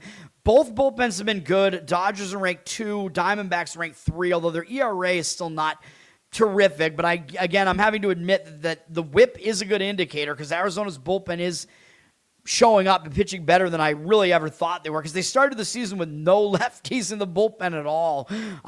Dodgers still have the better bullpen, though, and I don't think Arizona is actually the third best bullpen, but they may be somewhere, around like maybe a top 10 bullpen. Dodgers are number 1 in offense, as we probably know. Diamondbacks not bad at 14th, so both teams can hit. This pitching matchup is pretty interesting. Eric Lauer is pitching for the Dodgers here. He was really struggling with Toronto, and they cut him, even though he was pretty good for Toronto last year. Wasn't good this year, so they cut him, and the Dodgers decided to pick him up, and he actually pitched well in his first start with the Dodgers. Maybe a change of scenery, good for him. He's got a 5.95 ERA, 1.39 whip, most of that with Toronto this year. He's been basically the same home and away. It doesn't really matter, although his road ERA is above 6, which isn't good. He's made one start, like I said, with the Dodgers so far. He got an easy draw, though, at home against Colorado. They're not a good offense on the road, typically. He went 6 innings, allowed 1 earned run on 4 hits, 4 strikeouts, 1 walk. But it is a good sign that he pitched well in that game. So maybe being with the Dodgers, maybe he's excited because he's on a contending team, you know what I mean? Like, maybe that's what, gets him up for these games, gets him hard for these games, you know what I mean? Like, last year, Toronto was a contender. This year, not so much. So maybe now that he's with another contending team, maybe that's getting him excited, man. So even though my lean in this game is going to be to fade the Dodgers here, I don't know if I quite want to do it because we still don't really know what Lauer with the Dodgers really looks like. He might actually be good. But he does not have great numbers against the Diamondbacks in 79 career at-bats. Big sample here, 278 average, 903 OPS allowed, 14-7 strikeout walk ratio. 5 of those walks are Arenado, though, but still not good numbers here for Lauer. He's going up against Garrett's favorite pitcher, Michael Soroka, who is having a pretty good season with the Dbacks. 3.25 ERA, 1.2 whip. He's been really good at home, even though it's a hitter-friendly ballpark here at home. 1.57 ERA at home. I don't know what it is with him, but he pitches really well at home. He's been pretty good recently as well. The month of May, 24-5 strikeout walk ratio, 24 hits allowed in 30 and a third innings, and a 1.78 ERA. So he's in good form right now. He allowed 2 or fewer earned runs in all those outings, and in fact, he's only allowed more than that twice this season. He did actually pitch against Toronto on April 17th here in Arizona. That was Toronto. What am I saying? Because Lauer used to be on Toronto. My mind is all over the place. Never mind. He needs to face the Dodgers here. He has not faced them. But he has good numbers against the Dodgers, believe it or not. 29 at-bats against them. 172 average allowed. 540 OPS. Too many walks, though. 9 strikeouts, 7 walks. Only 1 extra base hit, though. A double from rushing. And overall, his numbers are good this season overall. Strikeout rate right around 1 per inning. Hit rate below 1 per inning. Walk rate is good as well. So he's a pretty solid pitcher, I will say. And he matches up pretty well. So I do like Arizona in this game. I think the bullpens are a little bit of a wash, too. I mean, if you wanted to go first 5, that still makes sense because maybe you can make the argument the Dodgers, because they do still have a slight bullpen edge here. Maybe you still want to go first 5 with Arizona here. Money's backing the Dodgers, though. 77% of tickets, 89% of the cash on the Dodgers. They are, of course, favored because they're the Dodgers. Minus 120 or so here. But do they really deserve to be a road favorite against a pretty capable Arizona team with Lauer as their starting pitcher, who's still kind of unproven whether or not he's returned to form here, So I don't think the Dodgers really deserve that kind of pricing. I don't know, man. I would lean Arizona, and that one is the slight underdog there. Again, maybe first 5 is a little bit of the better way to go. Then we have Mets at Seattle. It was a close game yesterday. I leaned Seattle in the game, and Seattle got it done in extra innings, and Naylor hit a home run, but then left the game with back spasms. So I have no idea if he's going to be in the lineup or not here. He is one of the Mariners' better hitters, of course. But with or without him, I don't think it changes the handicap that much. Mariners are on a nice win streak here. They've won, I think, 7 games in a row now or something.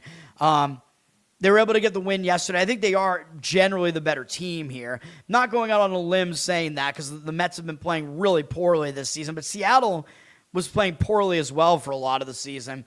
The Mets used a lot of relief pitchers yesterday because it was a bullpen game for them yesterday. They used 5 relief pitchers yesterday, including, I think, Warren was their opener, Austin Warren. Seattle, I think, might have the slightly better bullpen. They did use 4 relief pitchers, though, because remember, it was an extra inning game. It was a close game, so a lot of guys had to come out of the bullpens. The Mets are ranked 7th in bullpen here. They are good. Their ERA is pretty good. The Mariners have one of the best ERAs in baseball, though. They're 13th because their whip isn't as good, but I like both bullpens. I think Seattle's bullpen's a little bit better, in my opinion, and sets up a little bit better based on the rest here. Seattle is definitely the better offense, even without Naylor. Seattle's 12th offensively. The Mets are dead last. What else is new? 30th. Mets are going with Jonah Tong starting this game. Really interesting, man. He's still a young guy. I mean, it is possible that he starts doing something here, but he did make 5 starts with the Mets last year, and things didn't go great. He had a 7.71 ERA and 1.77 whip, obviously not good. He did have over 1 strikeout per inning, though, which was good, but he allowed a lot of hits. His walk rate wasn't great, but his hit rate was also bad, so he struggled a bit in various ways. Maybe he's pitching a little bit better here.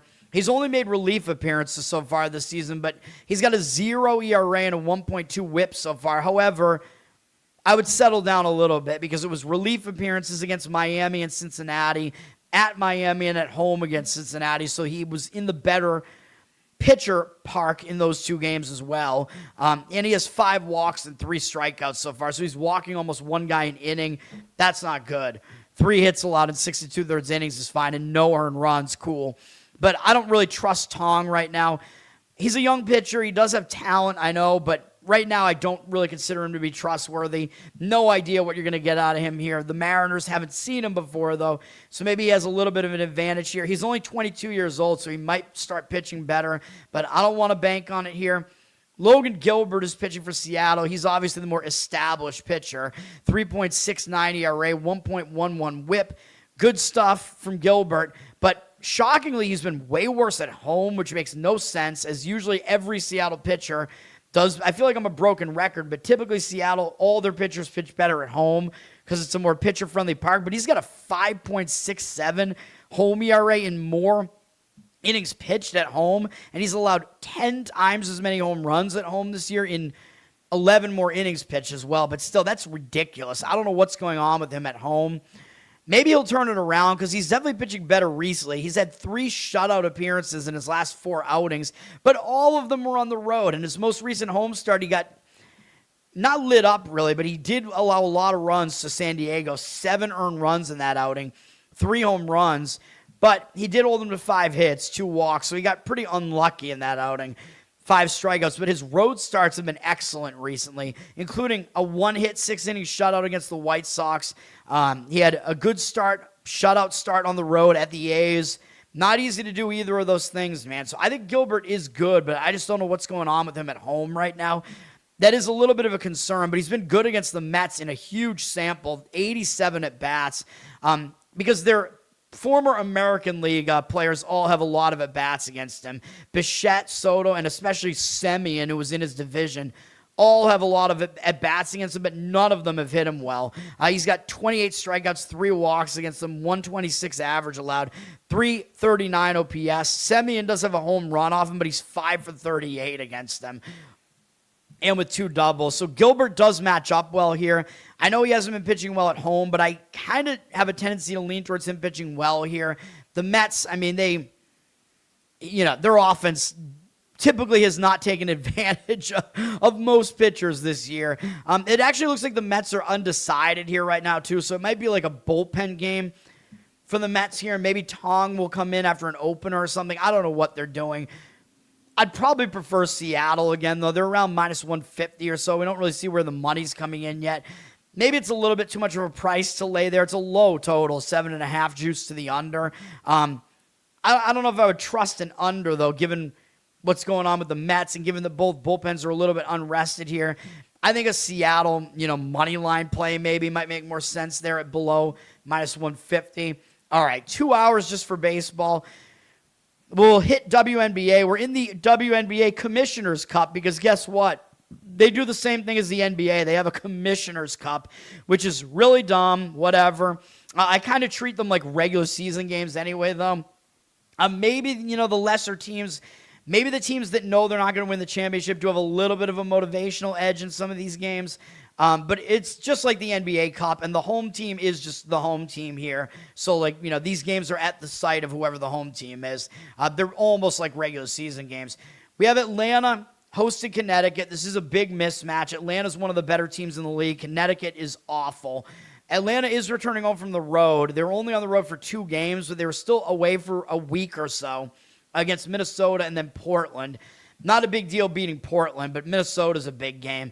Now they're returning home from that, and they do have Indiana on deck, which may be a bigger game because it is still Caitlin Clark, even though I think their coach is an idiot and not managing the players well and mismanaging the amount of talent. Indiana should have a way better record than they do based on the amount of talent. And the people that are blaming Caitlin Clark are stupid. Their coach is obviously an idiot. But anyway, Atlanta might be looking ahead to that, plus they're in a return home spot. I would slightly lean to Connecticut here, but obviously it's not a strong opinion from me. Connecticut did just break a 3-game losing streak, so maybe they'll have a little bit of momentum from that. It was a return home spot, too, which is kind of crazy. They beat L.A., who's kind of a mediocre team.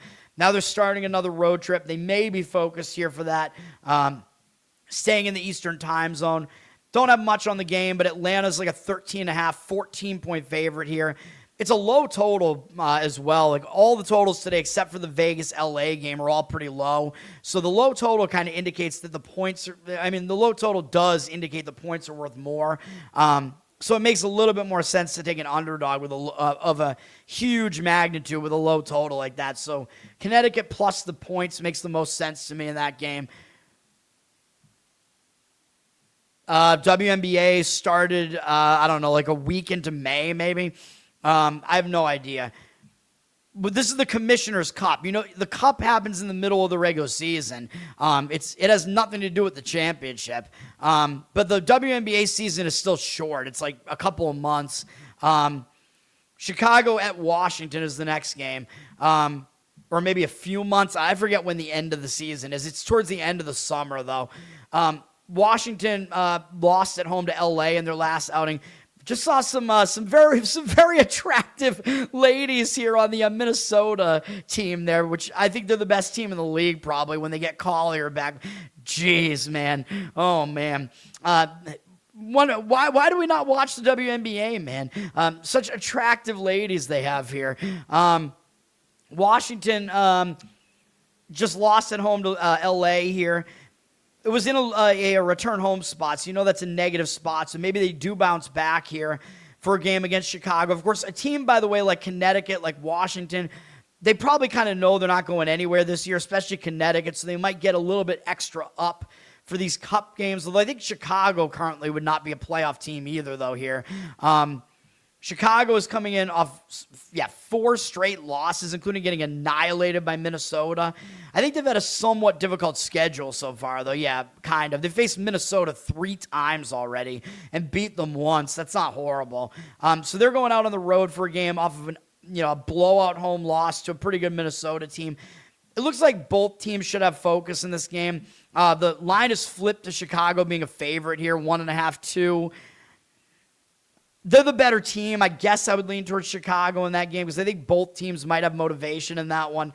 I don't know, man. Chicago's 3-1 on the road, by the way. Washington 0-2 at home, so the home road splits look good for Chicago there. And the public bettors might look and say, oh, but Chicago's 3-5. Why would I lay a favorite price with them on the road against a 3-4 team, right? So it's a little bit misleading. The records are a little bit misleading. The odds makers are telling you Chicago is the better team there. Portland at Golden State should be a bit of a mismatch here. Portland has definitely exceeded expectations, though. Both teams, in fact, have the same record. Or no, wait, Golden State's 5-3, Portland's 6-4. But the odds makers are going to look, or excuse me, the recreational bettors are going to look at this and see Golden State's an 8.5-point favorite and want to take the underdog here, right? Because why would a team that has a similar record be laying that many points, right? Well, the odds makers are telling you Golden State's the significantly better team than Portland. That's why. Now, do I want Golden State off of a tough game against Vegas?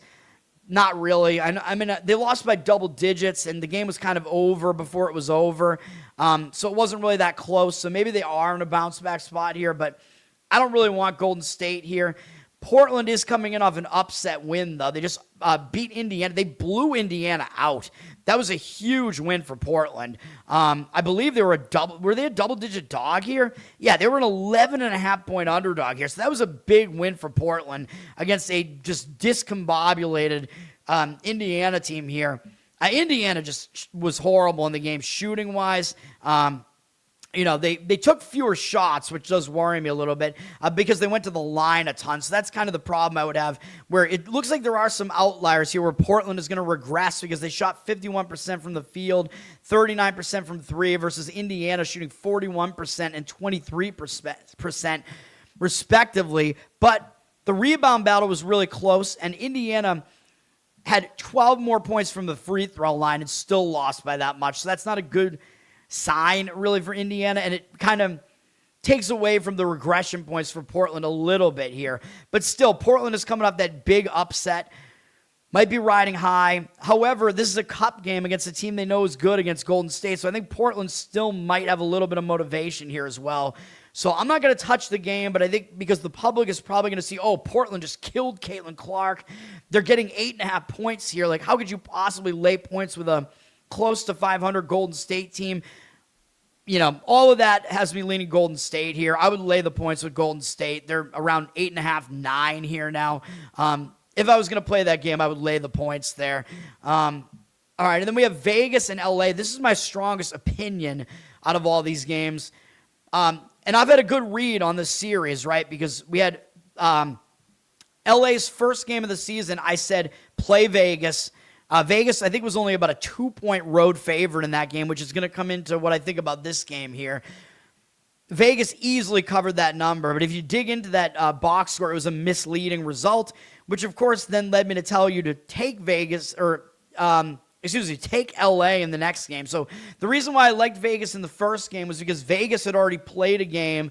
They got blown out, and that was another game I gave it a play on. Vegas got blown out in their home opener, their first game of the season, their ring ceremony against the team that they beat in the finals, Phoenix. So it was a huge revenge game for Phoenix, and Vegas had a horrible game. So I said, take Vegas in the next game because they already have a game under the belt. They already are used to playing.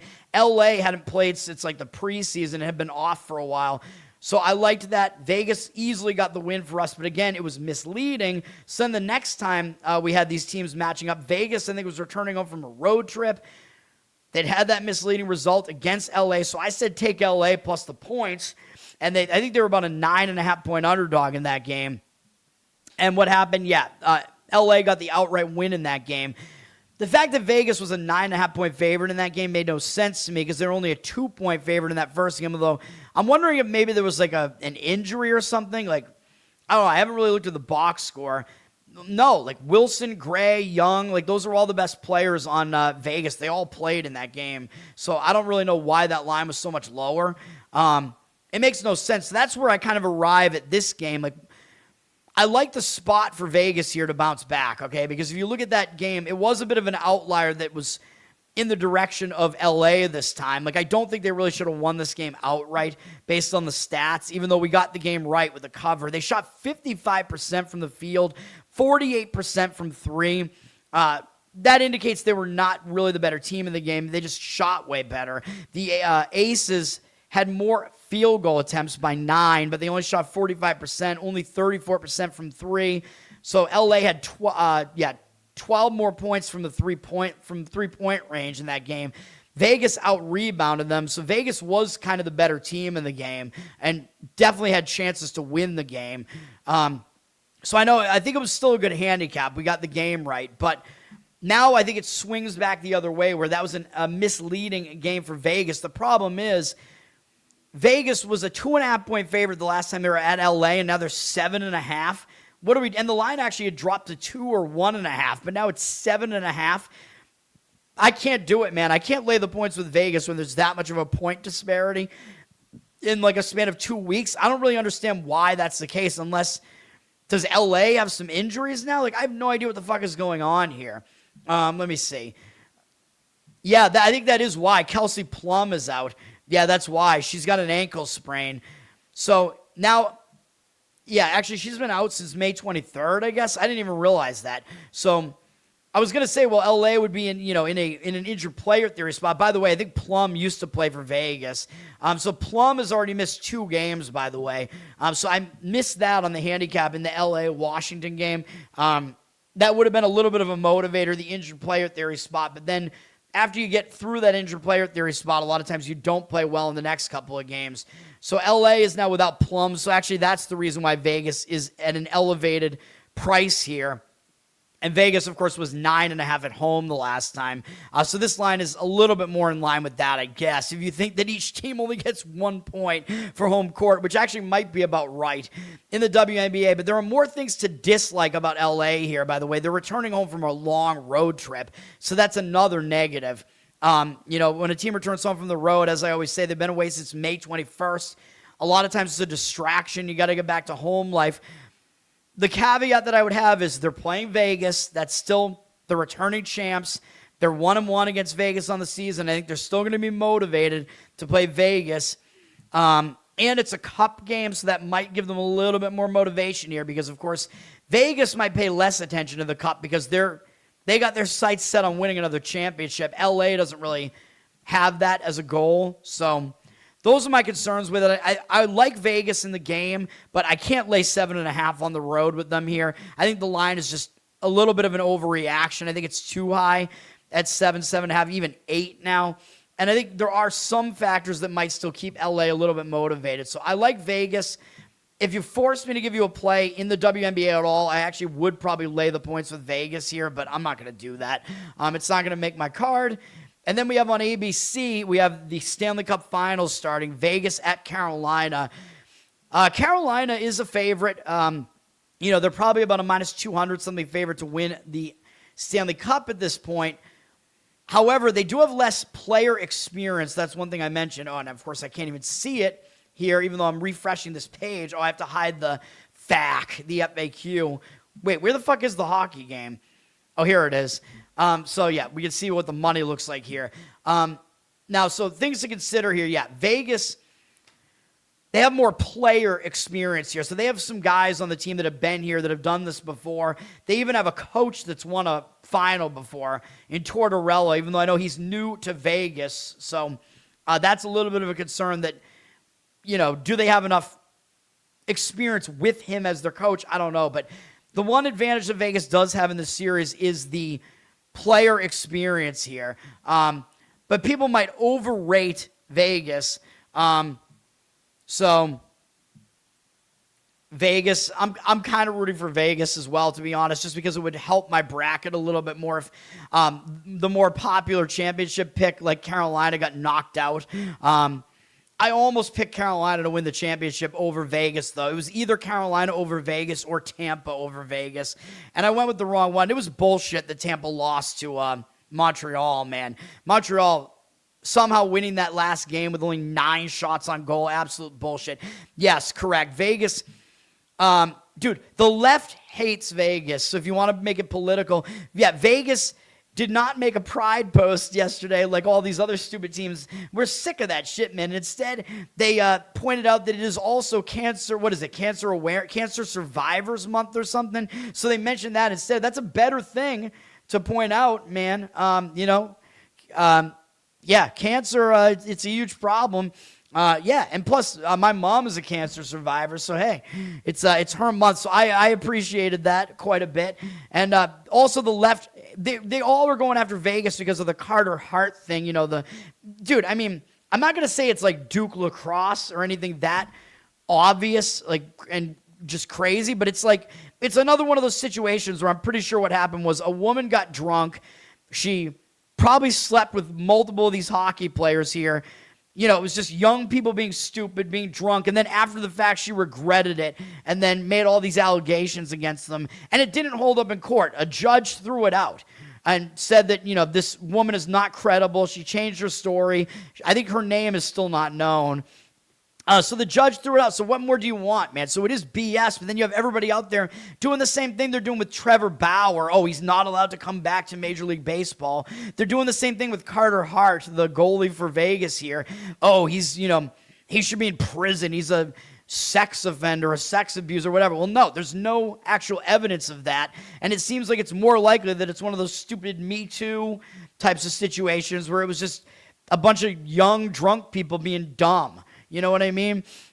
So whatever. So yeah, I think that's all some bullshit too. Hart is playing well throughout the playoffs, but so is Anderson for Carolina. So the two hot goalies throughout the playoffs are both playing here. I do think Vegas would tend to maybe get a little bit more respect because they did just beat Colorado. So you would think that the public would be a little bit more leaning towards Vegas here for that reason. But they might not because Carolina has been the better team throughout the course of the season. And both teams have been really hot throughout the playoffs. Carolina's lost one playoff game. And Vegas hasn't lost that many more than that. What did they lose? 3? 4, I guess. So, yeah, that's interesting. But I think Carolina won't get as much credit for beating Montreal because Montreal is just a young team that wasn't really expected to be there. But you got to give Vegas something because they're more battle-tested, at least. Vegas did face the best team in hockey, Colorado, and swept them out of the playoffs. But again, will that make Vegas in a letdown spot here? Will it make them a little bit overrated? I don't think there's a letdown spot because this is the Stanley Cup Finals. But yeah, they might be a little bit, overhyped off of that coming into this. And Vegas has had more time off as well, which I think is a negative because they just swept Colorado. And like I said, when you're on a win streak like this, you've won 6 games in a row, you don't want to have time off. It can cool you off. They haven't played since last Tuesday, so they've had a week off, whereas Carolina's momentum might continue because they played on Friday. Because they lost their, the only loss was game 1, which was a winner here on the show, by the way. Montreal beat Carolina in game 1 of that series. And I think the whole reason for that was Carolina had an unprecedented 11 days off before that. So they were obviously rusty. Horrible first period in that game. And then once they turned it on, they were good to go. They did have some close games after that, but they still dominated the series. If you look at the statistics, they crushed Montreal in that series. And now Carolina has less time off. They played on Friday, so I think that will hurt their momentum a little bit less. So Vegas has had 6 days off. Carolina has had 3 days off. So both teams are going to be rested, but I think the amount of rest might be a negative for Vegas because it might turn slightly more into rust. It's at least not 11 days off, though, but I think that's a little bit of an advantage to Carolina here. Carolina is the better of the two teams, which is why they're favored. But again, Carolina's a team that hasn't made it to this level before. Vegas has. So that's the thing. Like I said, that's the experience thing. Vegas has championship pedigree here with their coach and with a number of their players. Carolina does not because Carolina, they just wasn't able to. I don't think they have as much, at least, because they haven't been able to get through the Eastern Conference Finals recently, So I think that weighs towards Vegas. That tilts, in Vegas's favor a little bit here. But Vegas is also not good on the road, as I pointed out, although they beat Colorado twice on the road during the playoffs. But Vegas did not have a good road record during the regular season. Carolina was quite good at home, so the home-road regular season splits do look like they helped Carolina here. During the regular season, these teams only played twice, and Vegas won both games by 3, which is pretty interesting. They were both way back in October, so these teams haven't played each other recently at all. But if we look at the first game was at Vegas. Vegas was undefeated at the time, and I believe dealt Carolina either their first loss or second loss of the season, whatever that was. Now, if we look into this box score here, it was really close. Neither team dominated the game. Carolina had one more shot, but maybe that was because they were losing a good chunk of the game. Vegas won the face-off percentage, and hits were close.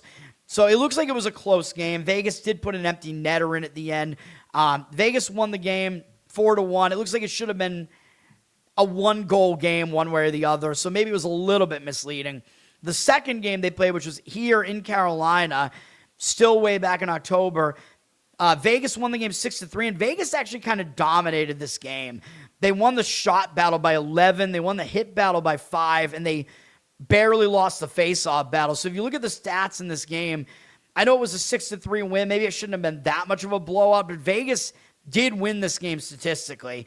Each team had one power play goal, which, so I think that kind of cancels it out if you're looking at how did these teams do even strength. Well, It was a 4-2 win, I think, for Vegas. If you factor it in, even strength. Vegas put an empty net goal in at the end of the game. Vegas had a great third period in that game. They actually fell behind 3-2 in the third period of that game and then put 4 goals in the third period. One of them the empty net, though, like I said. So, interesting. Vegas had 2 multi-goal scorers in the game but had no hat trick in the game. Interesting, but Vegas was actually the better team in that game, so they can actually compete with Carolina here. So all that being said, I'm not going to play this game. I'm going to wait. I'm going to lean slightly towards Carolina in this game, but I think there are some things that worry me. Like I said, the pedigree that Vegas has and the fact that Vegas actually played Carolina well, even here during the regular season, has me concerned a little bit, but I think the extra rest for Vegas is a problem here. They're also having to travel to the West Coast or to the East Coast. Remember, Vegas has not played on the East Coast for a long time now because they've been out west this whole time. So they're going to have to go to Carolina for the first time during the postseason. There might be a little bit more of a home advantage here because the travel is going to be 3 time zones across the country, right? So you might see the home advantage be a little bit more significant in this series. It might affect Carolina the same way once they have to go on the road because they won't have been out west for a long, long time either. But yeah, I think maybe the rust develops for Vegas here. I'll lean Carolina slightly here. They're getting the money, 54% of tickets, 73% of the cash on them. Minus 150 something is the price here. So the odds makers are favoring Carolina here, telling you Carolina's the better team, which it is true they are. So they're getting more than home ice here. I would lean under for the total, but the money's coming in on the over. 64% of tickets, 74% of the cash on the over. The worry, I guess, is if the goaltenders are kind of out of rhythm early in the game. But I think an under makes sense. It's 5.5. Both of these teams play some pretty decent defense here. I think Vegas is actually the better offense out of the two, though. Carolina is the better defense, I think. Which usually I like the better defense, but I think Vegas might be a little bit more balanced as far as that's concerned. Carolina just plays a lot of lower scoring games. But anyway, and if Carolina's controlling the pace of the game, that also kind of indicates towards the under here. But because both teams have had so much time off, I think it affects the offense more than the defense because the defense can come out rested. The offense can tend to be a bit out of rhythm. So an under or maybe like a first period under makes some sense to me in that game. But no play for me there, and that's going to do it. We'll be back. I thought the NBA was starting on Thursday, but it's starting tomorrow. So we'll be back probably talking about rest versus rust in that game too. Spurs, Knicks. As a Boston fan, I just have to root for the Spurs. I have to root against fucking New York, man, especially New York's celebrity fan base. Just get out of here with that shit. So hopefully the Spurs are going to win at this point. No matter who was playing against the Knicks, that's who I was going to be rooting for. That's going to do it. We have 3 plays today, all in baseball. We have Blue Jays money line first 5, backing Gausman in that one over Elder. We have under Giants Brewers, 7.5 full game there. Little bit of a heftier price on it, but that's what I like. And then we have the A's first 5 backing Gage Jump in that game against Taillon. So it's that's a money line play first 5 A's. Let's get it done. Let's get back on the winning side here. 2-1. I'd be satisfied with a 2-1 winning day. That's what the goal is. Let's get back on the winning track. That's going to do it. Learn to Toad on Twitter. Learn to Toad on Instagram. Like, subscribe to the channel here. Tell everybody about it. We're gradually getting more subscribers here. So let's get it. Let's get to 500 and then talk about the next milestone after that. Listen on audio as well. That helps me out. Apple, Spotify, Spreaker. Covered in Uke, my ukulele cover channel. Check that out as well. Patreon.com/LearnToToad if you want to support me that way. I appreciate that. I know for Harry Balls, I know I have to do that cover. I said I was going to do it. I will at some point. I got to get my voice back a little bit. It's going to be bad, dude. It's a Queen cover, and it's one of the easier ones to at least translate to you because it's not considered to be one of their untouchable masterpieces, but it's still, Queen is basically untouchable, So I don't know. Hopefully I'll be able to do it some sort of justice. I'm going to do that at some point, and then Loser Cast will be back tonight. I got to choose a loser for tonight. I don't know who I want to choose. I mean, there are some political arena figures that we could choose. Somebody else might pick them, so I don't know. I'm going to at least bring that up, but I think I'm going to go with something. I want to go with something just ridiculous and funny and off the beaten path. So that's probably what I'm going to be looking for. I'll find something. I like to be current and relevant, but it's all political, so I don't know. I'm kind of trying to push it in a more humorous direction. And then the Giants G-Spot podcast. Again, I know I keep mentioning it. We have one episode out there that was a draft preview, but we need to do a season preview. Talk about what's happened in the draft. The Giants actually did just sign a few different players, so we're going to be talking about some of that too. They just signed a bunch of wide receivers, I think. So whatever. They got some wide receiver depth now. Anyway, that's going to do it. I'll be back tomorrow, I suppose. Hopefully we get some wins today. Peace. But don't you go quiet, don't you fade from the floor. Your name still means something to somebody for sure. Put the glass down, baby. Look at me now.